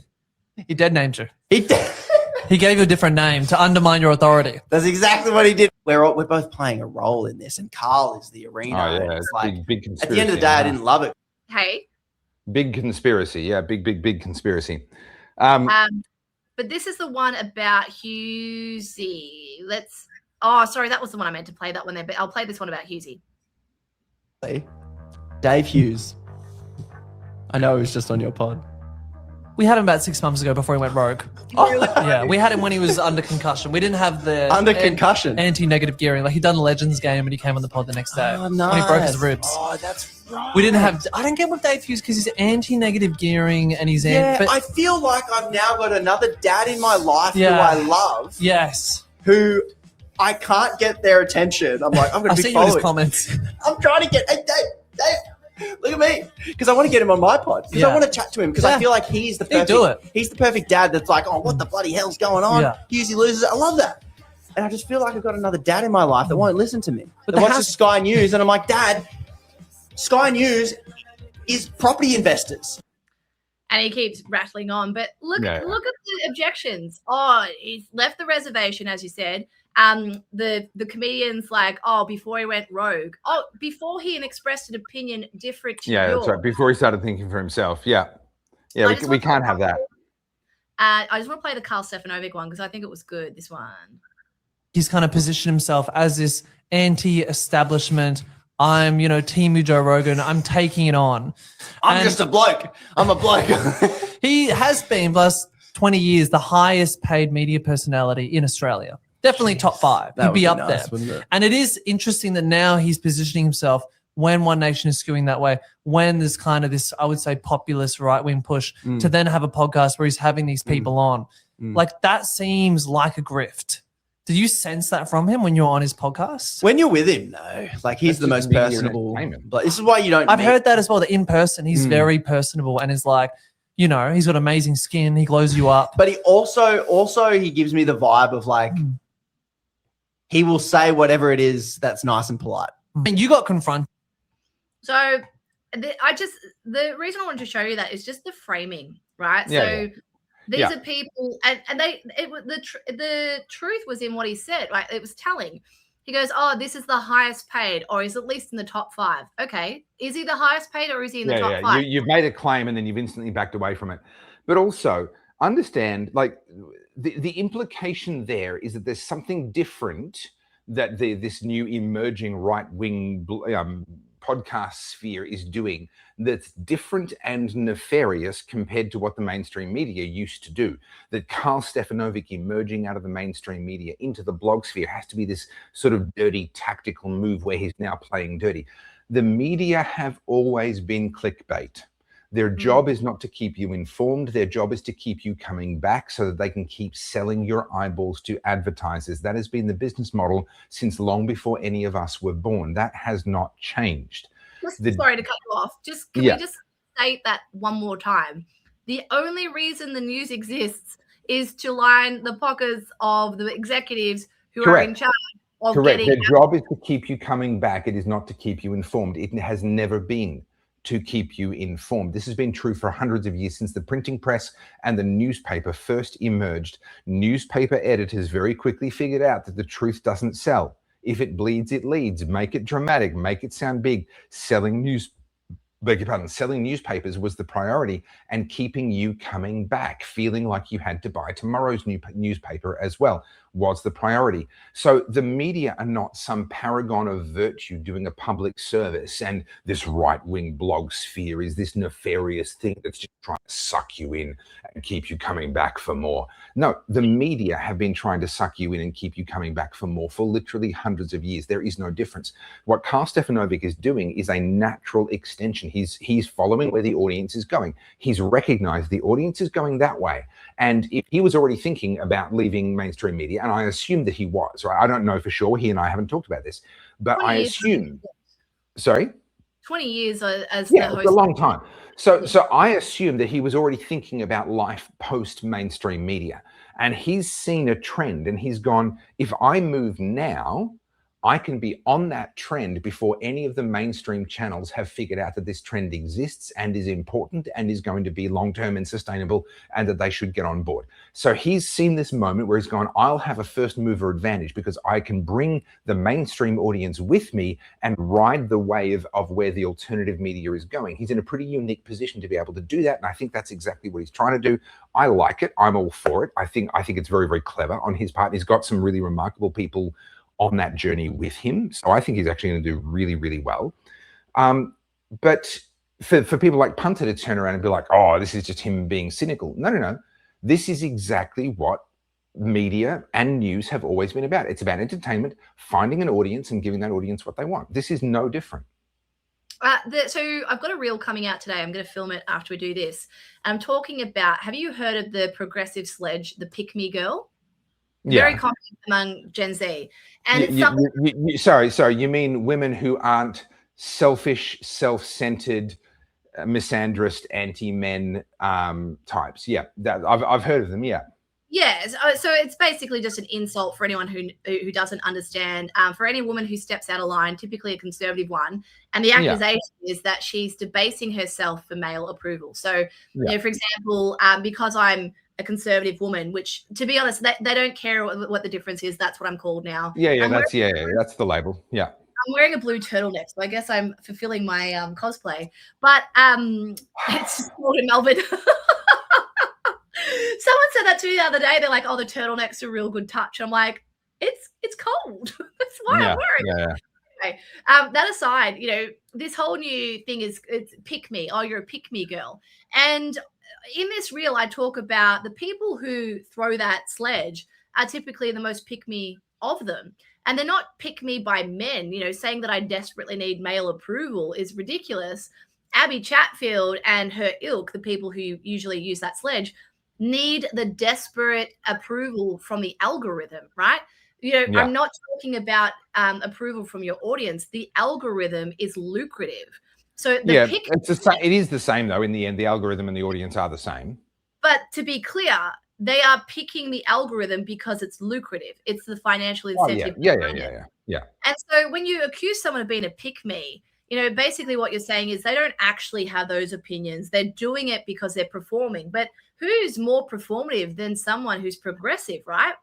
And so I just find it really interesting because now, I mean, for Karl Stefanovic being called Timu Joe Rogan, Karl Stefanovic is a multi-millionaire. He has been on mainstream TV for over 20 years. Yeah. He held that position for 20 years. I don't think that's Timu Joe Rogan. I think that's actually a very successful journalist. He's a businessman. He's a journalist who's turning businessman, but also this looking down upon something that's popular. And we see this throughout culture.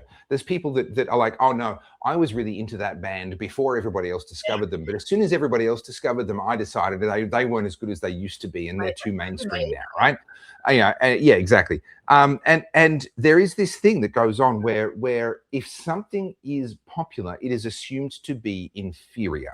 And so someone like Karl Stefanovic, just with good business sense, going, hang on, the audience is over here. This is what's going to be popular. This is the next wave, the emergence.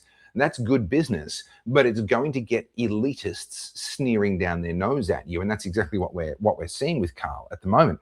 There's one little extra bit of tidbit information there, like Hughesy as well. You know, these guys do breakfast TV and breakfast radio. They're up at like 3 a.m. every day for 20 years, man. I would want to retire at some point too. Yeah, that's right.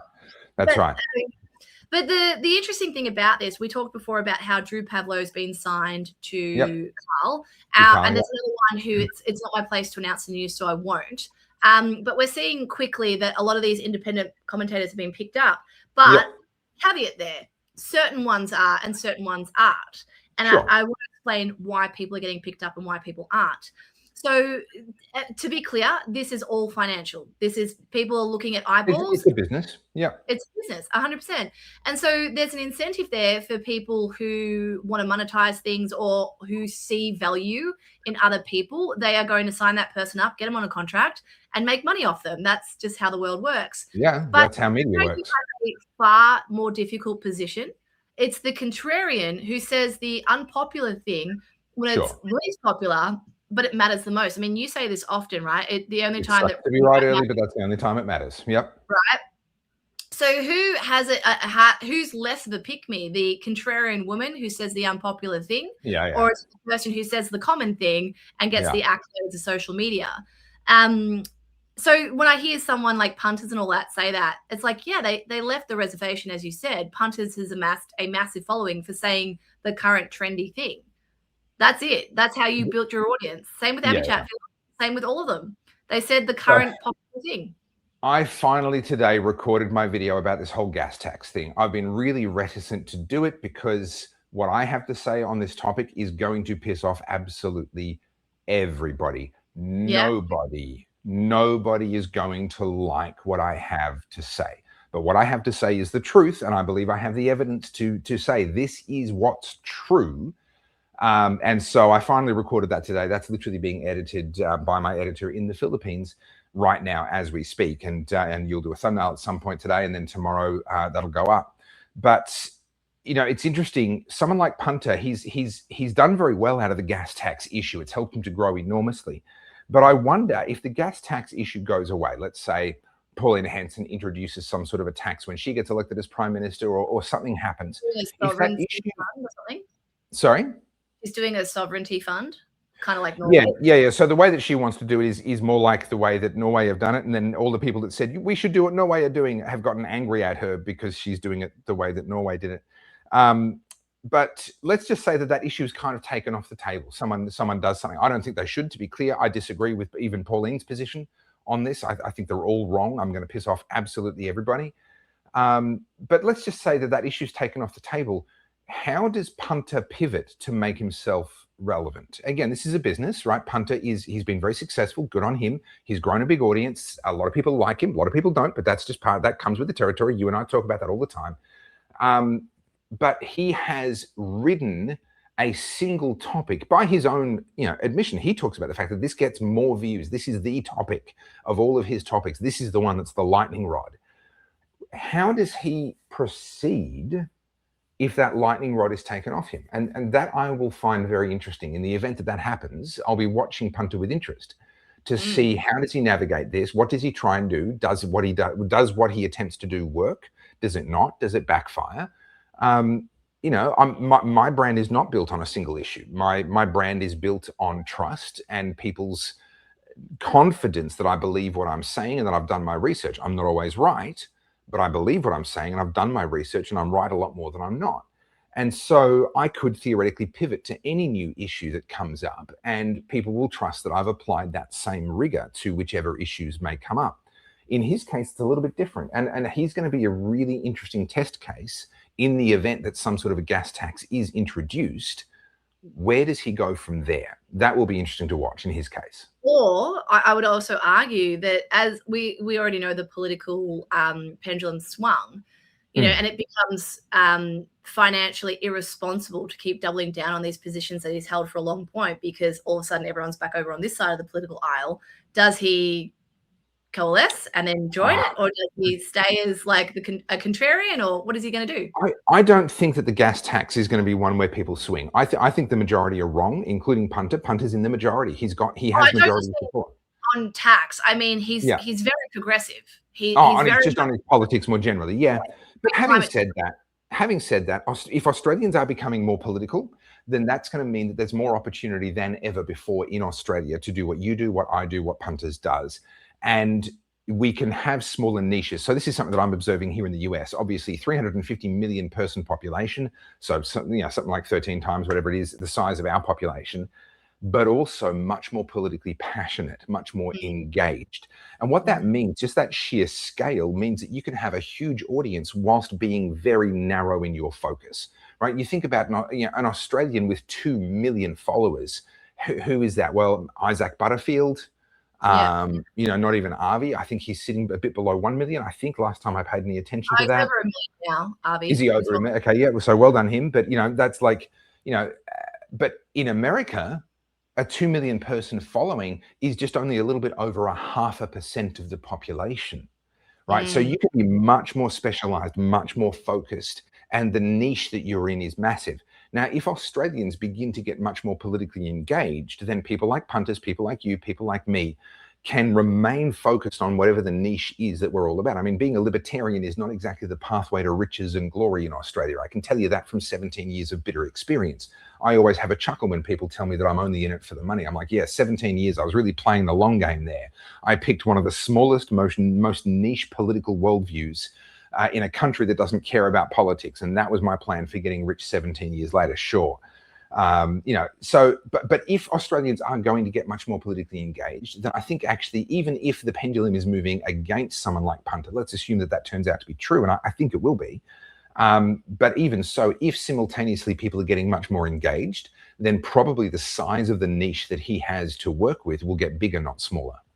Yeah, it'll be interesting to see. All I hope, and I extend this invitation to Hannah, even to Abby.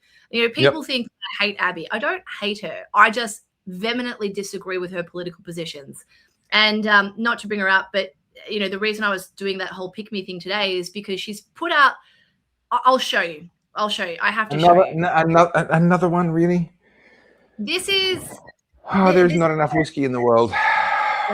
This one is a response. I think men who watch this show will appreciate this. Was it who did it? As I try and find this, who posted? It was Isaac. Hang on. To be fair, I don't follow Abby, right? I don't see her shit. I only see it when other people are responding to her shit. But I want to share this, right? You're a man, and we have a majority male audience right now. It is certifiable fact that the single biggest cause of death for men under 45 is suicide. That's fact. That's not hyperbole. The single cause of death in Australia for young men is suicide, right? So how better to sell tickets to your show called I Love Men than to mock men, right? And this is what I say in my reel. We used to build monuments to the men that we lost. Now we make fun of them to sell tickets to a theatre show. Yep. And so I'm going to show you this one and we can just watch it. Isaac makes a good point. Crisis. They say we're lonely, we're unemployed, we're falling behind. They're screaming out for help. 76% of the deaths from suicide in this country are men. 7 men every single day die by suicide. It's the number one cause of death for men aged 15 to 44. And of around 3,000 people who kill themselves every year, 2,500 of them are men. But yes, Abby, let's sell your tour, babe. Who better to answer those screams than me, Abby Chatfield? They love talking about me, so obviously they need me in these conversations. This is a stark contrast to you crying on camera like 3 weeks ago because people keep talking about you, isn't it? I'm doing my part, and I'm going on the road with a live show all about the crisis that men currently find themselves in. How do we get here? Don't get me wrong, there's heaps of things to make fun of about men. I just think Chatfield's coming from a really shitty place. Like there's no fun or happiness there. It's just anger and vitriol. Wouldn't you agree? Anyway, she goes on. But this is why I bring her, and I have said this before, I bring her up because this woman has so much influence on young minds, and knowing that she's now selling tickets to her show by making fun of men who are susceptible to suicide, I think it's fucking gross. But Isaac Butterfield's point is valid. Like, you would get whiplash trying to keep up with her emotional ups and downs. 100%. She goes online and begs people to stop. I didn't ask for this. Yes, you did. You literally have spent years begging for attention online. You don't get to pick and choose the good versus the bad attention. And then, a couple of weeks, couple of months, whatever it is, since her last, on-screen breakdown, which, by the way, if you're having a breakdown on screen, you're probably not wanting people to stop paying attention to you, just saying.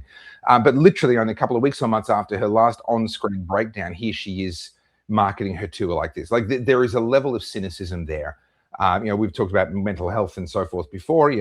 I certainly wouldn't want to be in a relationship with her. I feel like I've seen those symptoms before in an ex-girlfriend of mine who was borderline personality disorder. I look at Abby and I go, there's some stuff there that I'd be running away. But obviously I can't diagnose her, but to think that that's what she thinks is the appropriate way to. And again, are we still in Men's Health Month, or has that ended? I couldn't tell you, to be honest. Yeah, I don't. you know, and we saw, we've seen so many things really cynically kind of released during Men's Health Month. You know, look, I don't have a lot of time for it. I think you talk about it way too much, but I understand why you do. I get that. But you know, I just want, you know, Kelly Halliday to like blink at the camera if he's being held hostage. Like he's the one that I worry about far more than her. I want to show you one more thing. This is just continuing on the men's health thing. Let's have a look. Let me just pull it up. Hang on. Sorry. Let me go back to the reel. Here you go. Do we need men? No. Do we need men? Do we need men? Do women need men in this world? No. Why? Nobody needs men. Really? We do not need men. Why not? Why do we need men? Why would I need men?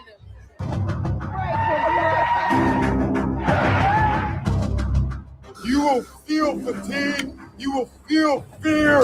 At the end of the day, you will continue to breathe. Fight! Free trucker, we're still heading up, right? Okay. And that was the last thing that Patty Brad said. Heading up as the tower came down.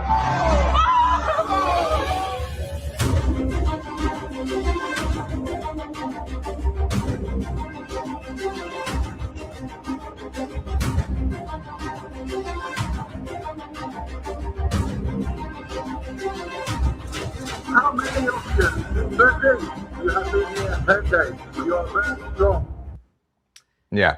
So the only way that you could possibly believe that you don't need men is if you've lived your entire life in the prosperity and safety of a world that men built. But because they built it before you were born, you didn't see that happen. You think that this is the default state of mankind. They are living unknowingly under an umbrella of prosperity and protection created for them by men. But because they take it for granted, they assume that they don't need men. To put them in the wild and see, put them out in a genuine survival situation, take away the prosperity, take away the safety, put them in peril, and see how quickly they realize that they desperately need a man. But I just hope this kind of illustrates why I'm so passionate about this stuff, because that like Abby, like her, hate or whatever, she's got a following in Australia of well over 1 million across platforms. Yeah. Young girls listen to her, and young girls sound like that now. They hate men. For what? For what? Right. There's, you know. Anyway. Can we move on? I need to go to bed pretty soon. But whilst we've been recording this, Pauline Hanson has spoken at the National Press Club, and I want to play you a video. Because as you can imagine, the people who disagree with Pauline Hanson politically are very polite and respectful, and they understand time and place, and they would never, for example, try and hijack an event at the press club for some kind of a political stunt, right? Oh, no, sorry. I got that wrong. Have a look. So someone, clearly with access to the press club, so there's going to be some ramifications out of this, has installed a sign over the National Press Club, banner background there, to drop down partway through Pauline's speech as some sort of a form of protest. So I suspect that there's going to be some people losing their jobs over this one, and then they're probably going to cry about it when that happens. Because one of the things that people need to understand now is treating Pauline Hanson with the contempt that she has been treated up to this point in time will no longer fly. If you rewound 10 years, well, 10 years ago, the press club would never have even had Pauline Hanson. They, as an institution, could give her the middle finger and get away with it, right? But now she's a likely future Australian Prime Minister. And even though that is by no means guaranteed, the fact that it is a genuine viable risk means that the people who run the press club can no longer get away with ignoring her, and they can no longer turn a blind eye to something like that. So there's a lot of the fuck around that people have gotten away with against Pauline and against One Nation in the last 10, 20, 30 years. All of a sudden, they're going to do the same kinds of fuck around, and all of a sudden there's going to be a find out attached to it. And they're going to be outraged, and they're going to play the victim. But the reality is the institutions that used to be able to chuckle along with these sorts of things because Pauline was this irrelevance, you didn't have to be afraid of her ever getting any kind of power. Well, guess what? She is currently the nation's preferred prime minister and leading the nation's most popular political party. And if you're someone like the Press Club, you had better demonstrate that you take something like that incredibly seriously, and heads roll. People lose their jobs, or else they're going to lose access. And we've already seen that. Pauline Hanson about the ABC. 100%. And as she should. And more and more people can do that because, as I said earlier in the podcast, these people were the gatekeepers. They're not. And it's far more lucrative to go on a podcast with an independent creator than it is to go on the ABC now. You can have a way better conversation. It's more robust. You can say what you want to say. You don't have to filter it. You don't have some fucking snivelly elitist journalist like Patricia Carlz interjecting the whole way through. You can say what you mean. People can access the audience clearer through the independent media. So if the Press Club don't take serious actions, we'll watch them become irrelevant. That's right. So it's regrettable that happened. But I think it's going to be interesting to watch the reaction out of this, because that'll be something of a pulse check. That'll be something of a mood check.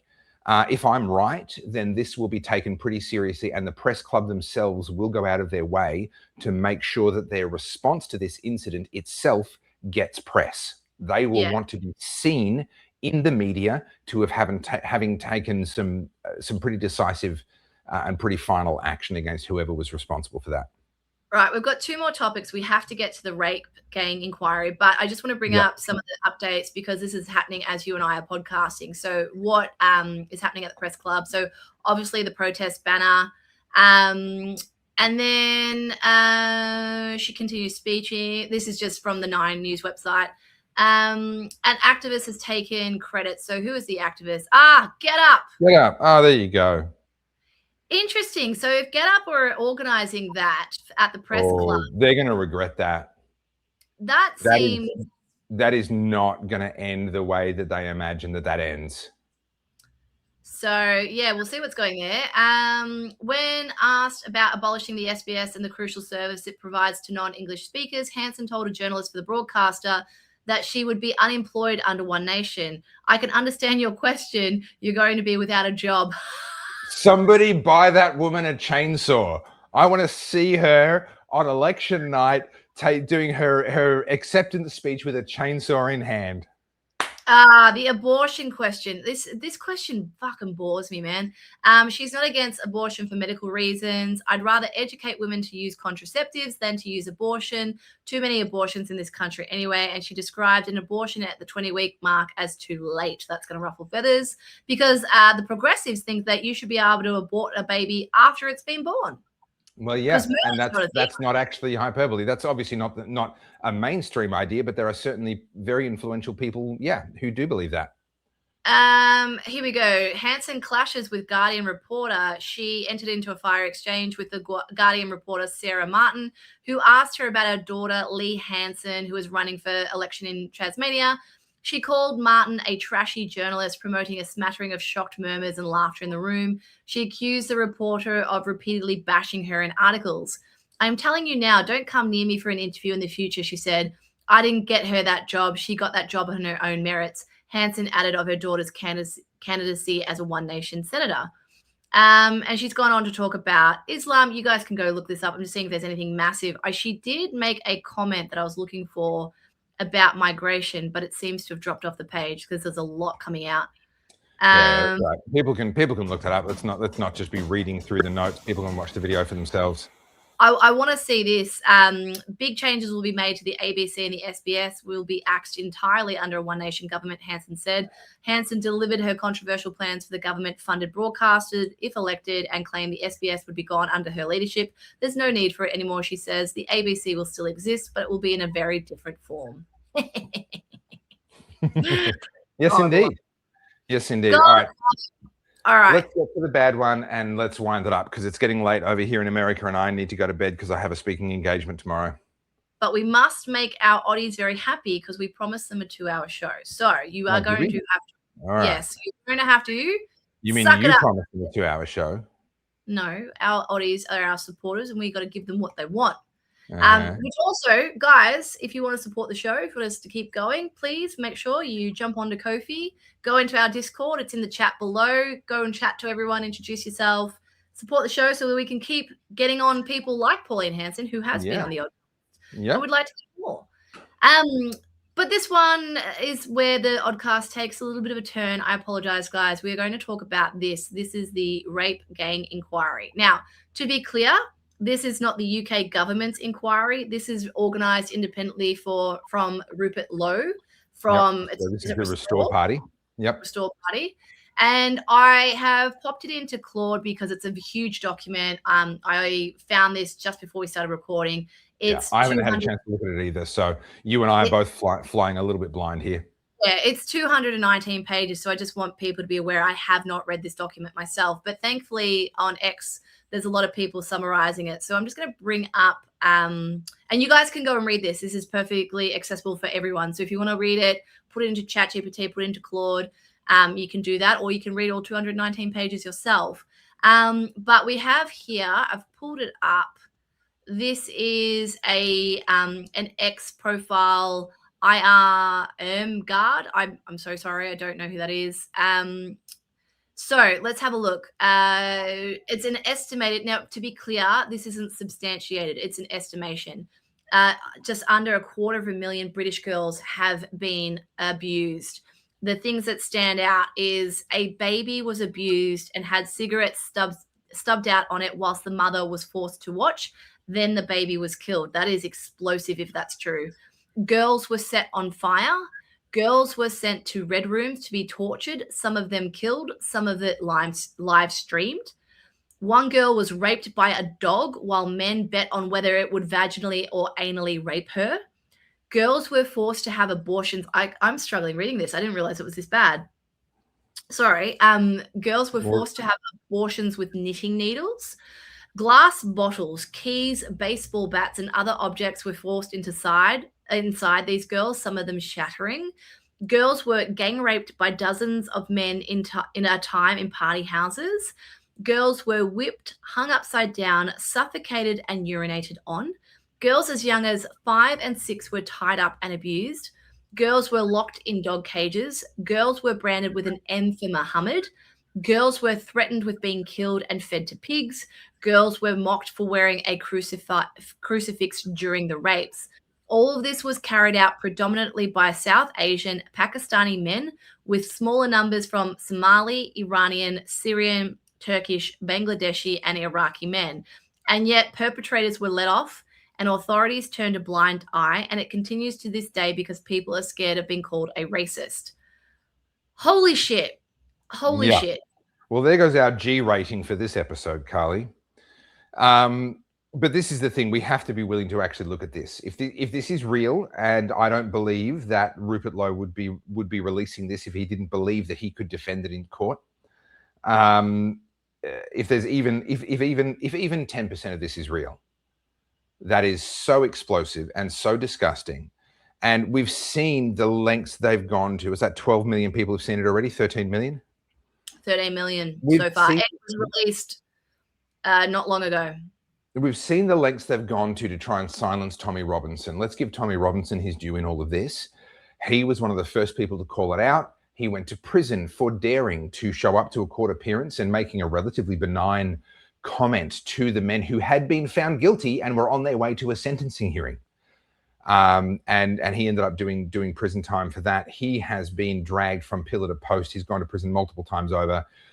He's one of the most hated men in Britain, but also rightly one of the most loved. And history, I mean, talk about, it sucks to be right early, but that's the only time it matters. Like Tommy Robinson was right early on this. And he was right at a time when the denial was extremely deep. There wasn't a single senior political figure in the entire country who was willing to go out on a limb and actually join him in this. It was just too far out there. The idea that the government, that the police, that judges would be involved in a cover-up of this nature was too outrageous. And yet, to my knowledge, I'm of the belief that every single thing that Tommy Robinson said was true. and if anything, significantly understated the severity of the problem. And I'm not saying Tommy's done something wrong there. I'm just saying he probably wasn't even aware of just how bad it actually was. He was saying what he was aware of, but it's actually turned out to be so much worse even than that. I know this is gross. I know it's a lot, but I think we owe the courage to read this out loud to the girls who went through this horrific abuse. I'm just going to read this. This is an extraction. Chloe, abused from age 11. After repeated rapes and grooming by Pakistani Muslim gangs, often taxi drivers, one abuser took her at age 12 to a graveyard, gave her whiskey, raped her, then withdrew and forced an empty whiskey bottle into her vagina where it shattered. She went to A&E, which is their ED. Glass was removed, but no questions asked about the obvious injury. Police repeatedly found her with the men, but dismissed her as a prostitute and let the perpetrators go. She was trafficked nationwide for months, house after house, guy after guy, drugged and later coerced into Islamic conversion marriage. NHS diagnosed multiple STIs, chlamydia in the throat and vagina, gonorrhea, etc., in a 13-year-old, but returned her to her abusers. Social services suggested she audition for a TV role as a grooming victim. Like, can I make a comment on that? A 13-year-old is not a prostitute unless she is also a victim of human trafficking. Okay, technically the job that she might be doing might be able to be classified as prostitution, but at that age, that by default means she is also a victim of human trafficking and needs to be removed from that situation and protected. This idea that the police could look at a 13-year-old, even with everything else going on, let's put aside the injuries, let's put aside all of that. There's a 13-year-old and they go, oh, it's okay, she's just a prostitute. At 13, that does not follow. You cannot arrive at that conclusion and use that as a defense for why you did not take action. That is completely unacceptable. The conclusion, if your conclusion is, oh, she's a prostitute, then alongside that conclusion is the conclusion that she's also a victim of human trafficking. Those two go hand in hand at that age. This is so sinister. I mean, I put this meme on the page because it's sadly so true. The best I can do is jail their critics like Tommy Robinson. Yeah. If this doesn't radicalize the UK, I don't know what will. Honestly, like, in conjunction with the murder of Henry Novak, in conjunction with the stabbing in Belfast, or the attempted beheading rather, let's call it what it is in Belfast, in conjunction with all of the other anger that is simmering, gosh, if this anger doesn't find expression in peaceful outlets and soon, then it will find expression in the other kind of outlets. And at that point, the UK enters some uncharted territory. So this is, I'm not trying to make light of this. I'm just trying to not end the show on such a horrible, dark note. But I found a very good use case for AI the other day. And I promise like, this is, I'm just trying to change the mood of the show, okay? I'm not trying to make it Good luck.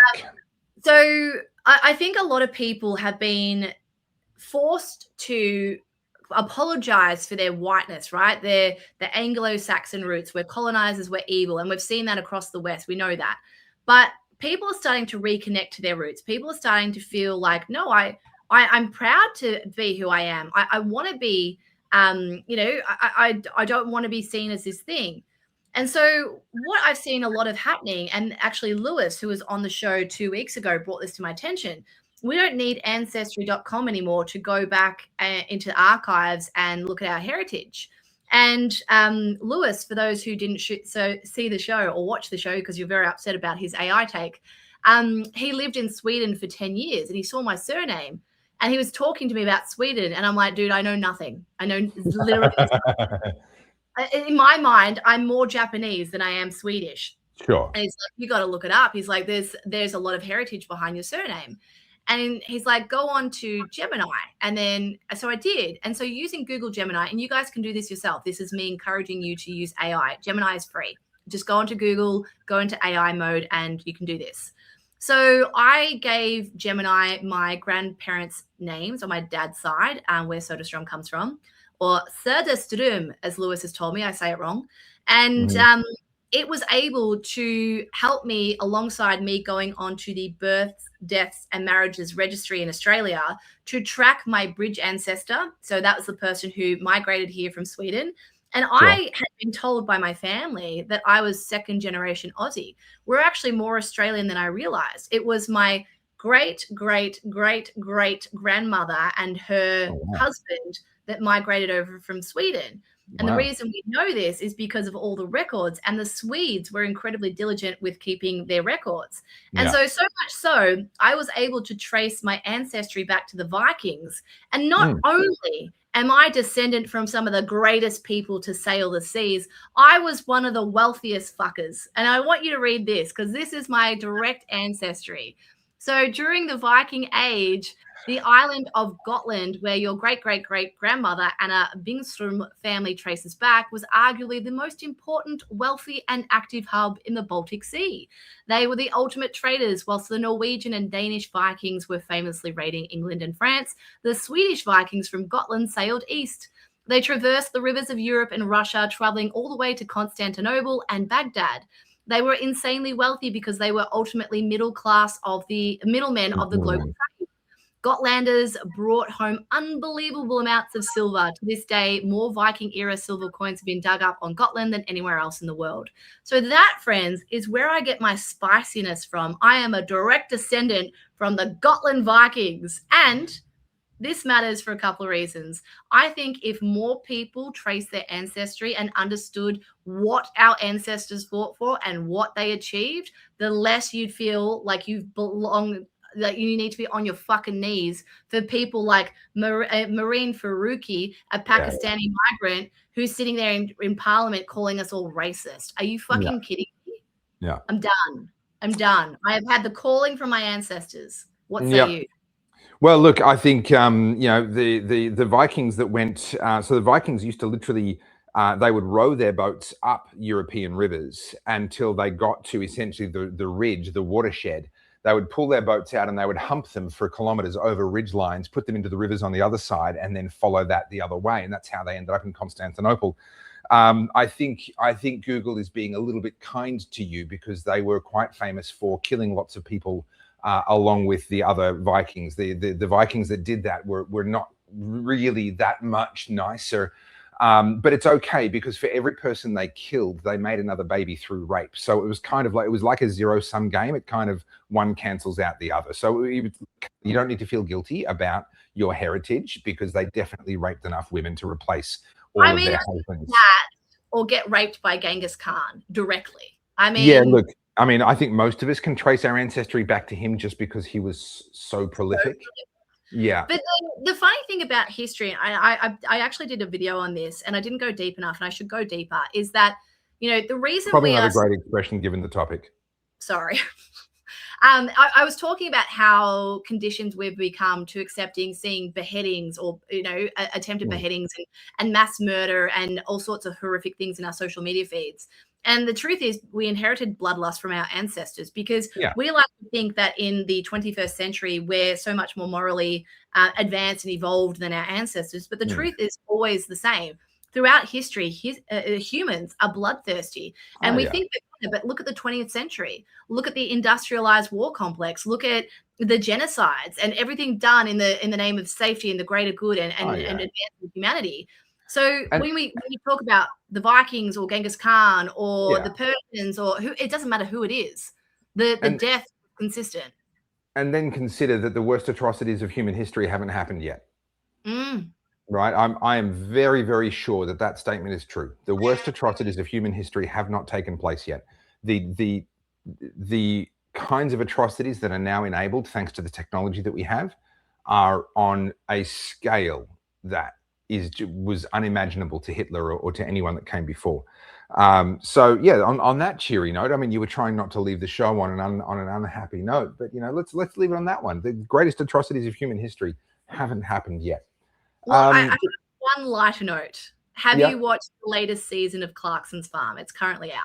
I haven't. I'm waiting till I get home because my wife and I love watching that together.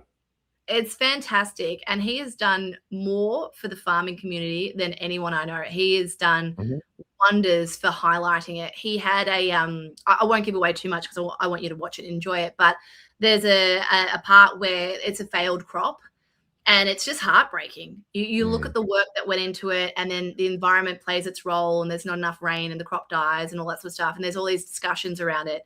And you look at how little they make. And this particular season was filmed as the protests were happening in Britain around farming. And I think this show is single-handedly bringing it back to people's attention how much we owe our farming communities, not just in Britain, in Australia. And one more thing, Pauline Hanson is getting into trouble for not showing up in Senate estimate hearings and stuff like that. You've talked about this before as well. Because she's visiting her constituents in regional Australia, the very people that Jeremy Clarkson is also currently advocating for. And I think the more we talk about that and elevate those voices, the better for all of us. But 100%. Time to show these inner city elitist Marxist wannabes who they're contending with. And if I can encourage anything, go look up your ancestry and remember who you are. So, quick update on my trip. A couple of things I haven't mentioned yet. In a couple of days' time, I should be meeting up with Colin Noir, for those who know who he is. He is a Second Amendment American gun rights activist. I really like him. He's very articulate. He's got great clarity of thought and purpose in his videos. And I reached out to him through John Lott. Dr. John Lott, I interviewed. He's an American researcher on gun violence from the Crime Prevention Research Center. He was in Sydney, and I went and interviewed him there, and then he gave me his number. Oh, beg your pardon. Excuse me, it's very late here. And through him, he made a bunch of introductions, and so now Colin has actually agreed, and I'll be heading off to see him in Dallas in the next couple of days, which would be great.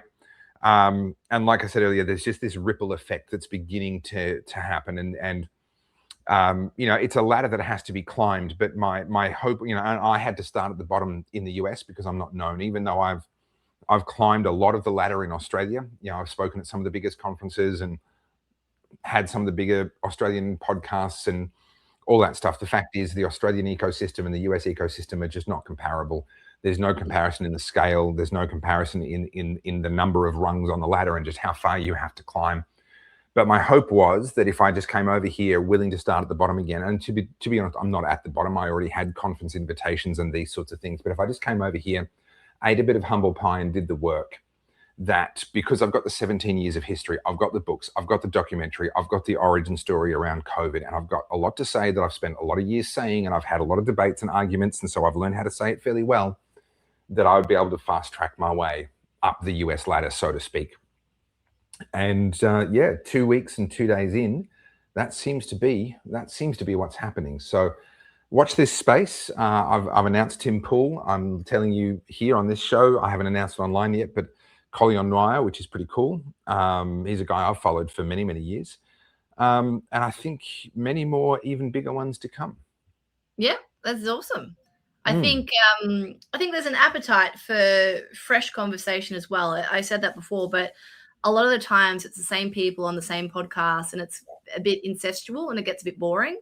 But also, I'll add, the timing has worked out really well, because as soon as I mentioned that there are good things happening in Australian politics, there is an insatiable appetite. Tell me more. Yeah.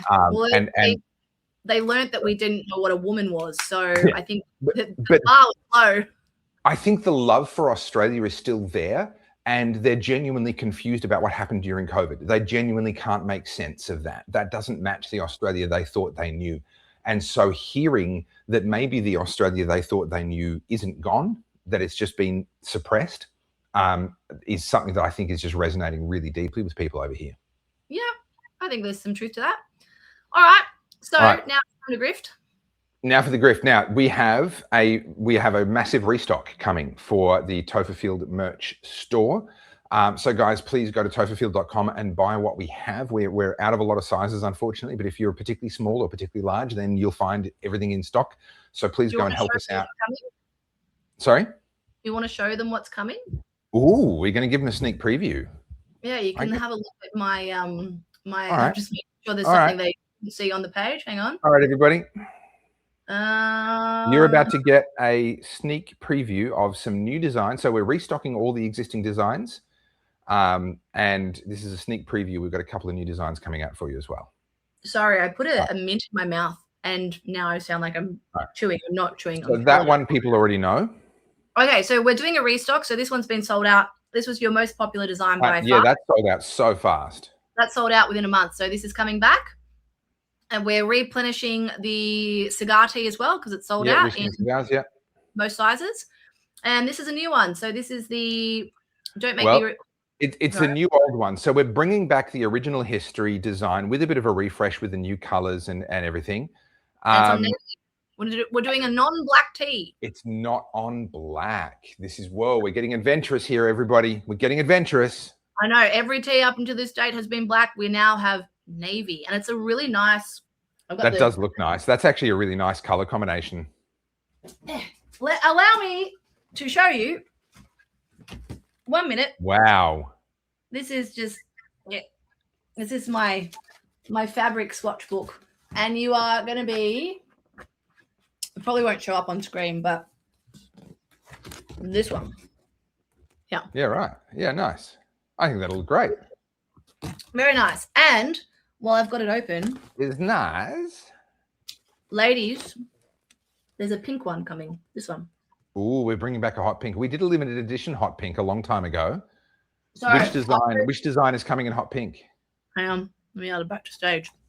So we've got that. Yep, nice. And then we have a restock of this because it's sold out. Yep. And the hats. The hats land, I think, next week.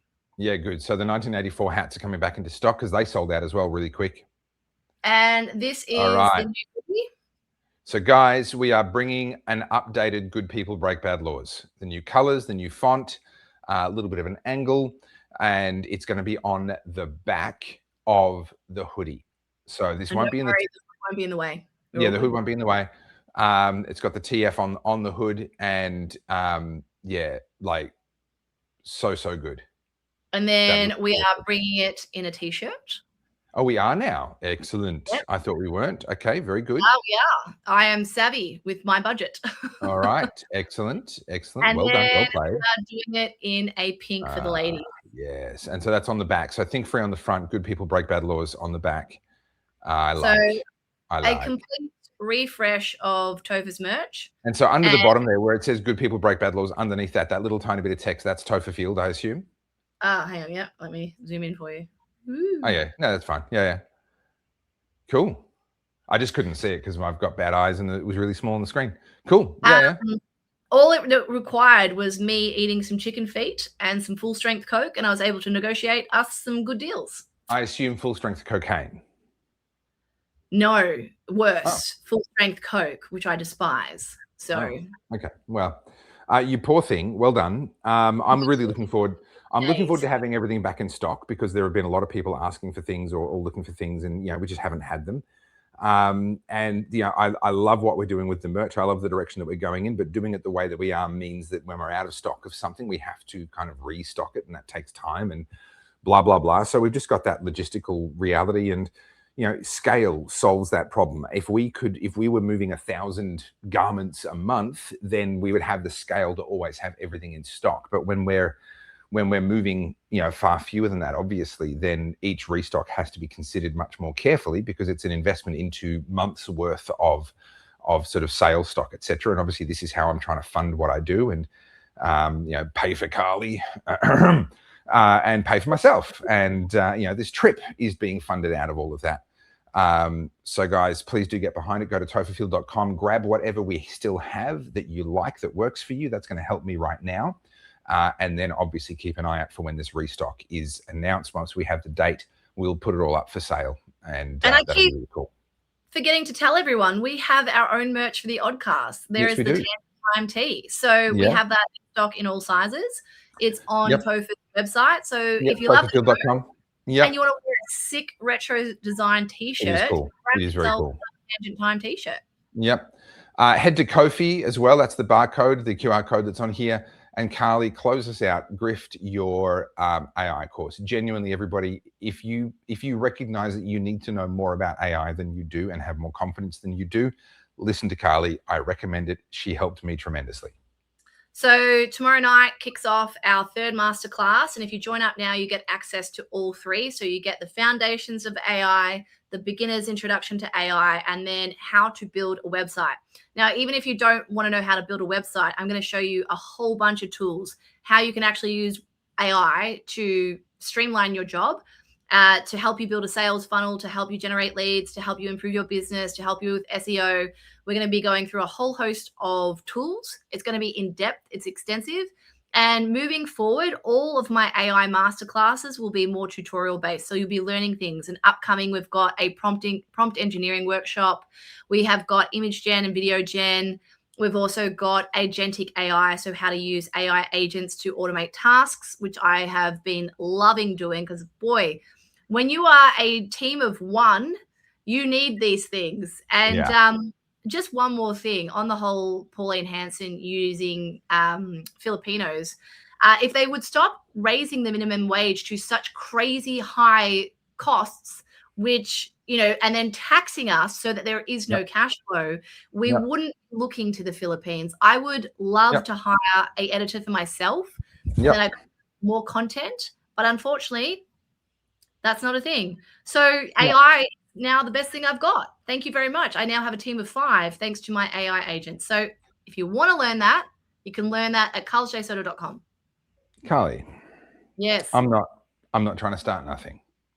But did you schedule your AI masterclass on the same exact evening as one of my masterclass sessions? Well, in my defense, it was meant to be last week, but I was so crook, I didn't even have a voice. So it got rescheduled. Wow, Carly. Wow. Well, everybody that's doing my masterclass, the good news is the books are literally in the mail. They have arrived, Carly. Post this morning. Yep, Carly has them and is posting them. I'm not able to help because I'm in the US, obviously. And you can do them anyway, let's be honest. Well, no, that's right. It's, you know, I'm here to be the pretty face, Carly. So they are literally in the mail. Regrettably, they're probably not going to reach you in time, but they exist. They're real. Carly's got them. Have you put a photo of them up in the school website, Carly? I haven't, but I do have a photo here. Quickly, I will send. Let's chuck a photo up. Where are we? What's your name? There you are. What are you sending it to me for? No, I'm sending it to myself, but I sent it to you as a text message. So there we go. We'll send that. Send it to me. Like I want to put it on the screen because it looks really good. You've done a really good job with the design. Oh, do you know what else? I haven't told you this. Just 1 minute. I will bring that up. But just while I've got your attention, I did a thing. Right, she thinks I'm paying attention. I'm a generous soul and I have very good taste. So I am actually, this is the sweetener for joining my masterclass. I'm shopping at the Apple store and I have bought to give away a brand new Apple laptop. It's ready to rock and roll.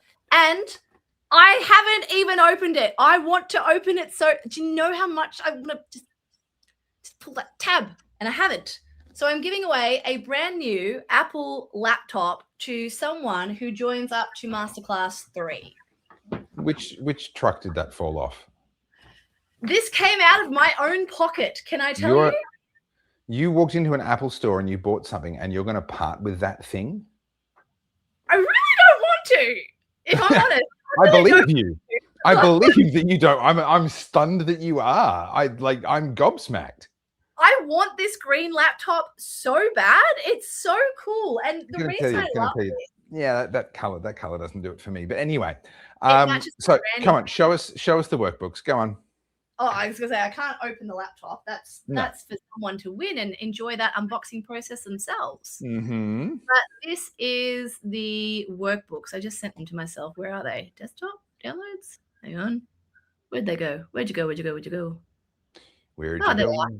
Hang on. I'm going to share it. Seems like it's been forever. Hang on. Because you can't share that. So I need to screenshot it and then share it because that's just the way this works. Oh, come on. Where's the bloody screenshot? I would like to say, hang with us, everybody. This will be worth it. But I feel like I'd be lying to you. It probably won't be. Where'd the screenshot go? I don't What? know. Oh, hang on. I got it. You're the master of Mac. There it This is. is meant to be like your. Oh, I cut you off. Wow. That wasn't deliberate. Wow. Perfectly timed. Perfectly timed. Do you mind? Okay, there we go. There they are. Everybody, that is the box full of the Getting Your Head in the Game Masterclass booklets. My And fingers are still sore from sticking everyone's sticky labels on there and ripping just can I tell you the glue that I get on my hands from all the what was it, like 120 or so people? No, it's more than that. It's like 150. Was it? Okay. Well, thanks for doing it. Yeah. So guys, keep an eye on your letterbox. Sadly, they won't get there in time for tomorrow's session unless you're exceptionally lucky. But you will have them in your hands soon. You can start to transfer your notes from your note paper across to the booklet. So I'll see everyone that's doing my masterclass series for the Hope session tomorrow night, Australia time. It's a ridiculous day tomorrow. So I've got some stuff on during the day. I've got to produce a video that I'm doing a session speaking at a church about the theology of civil disobedience in the evening. And then I have to get up at about 4 o'clock in the morning to do the Hope masterclass. And then I have to be gone from this hotel by about 11. Actually, no, I won't even be. Oh gosh, I need to think that through. Yeah, it's going to be ugly because I've got to get to Dallas, and I've agreed to meet somebody for breakfast on the Thursday. Yeah, it's going to be a day. Sounds like you haven't run your schedule very well. No, I've been quite careful, but I've just suddenly, because I won't have a hotel room. It's the issue is I won't have a hotel room for the daytime tomorrow, unless I extend my stay here by a day. Anyway, I'll give it some thought. I'll figure it out. On that happy note, bye everybody. Bye. Thanks, Carlz. Bye. Bye. Are you ending it or am I ending it? Neither of us. I'm just enjoying watching you, just getting RSI in your wrist.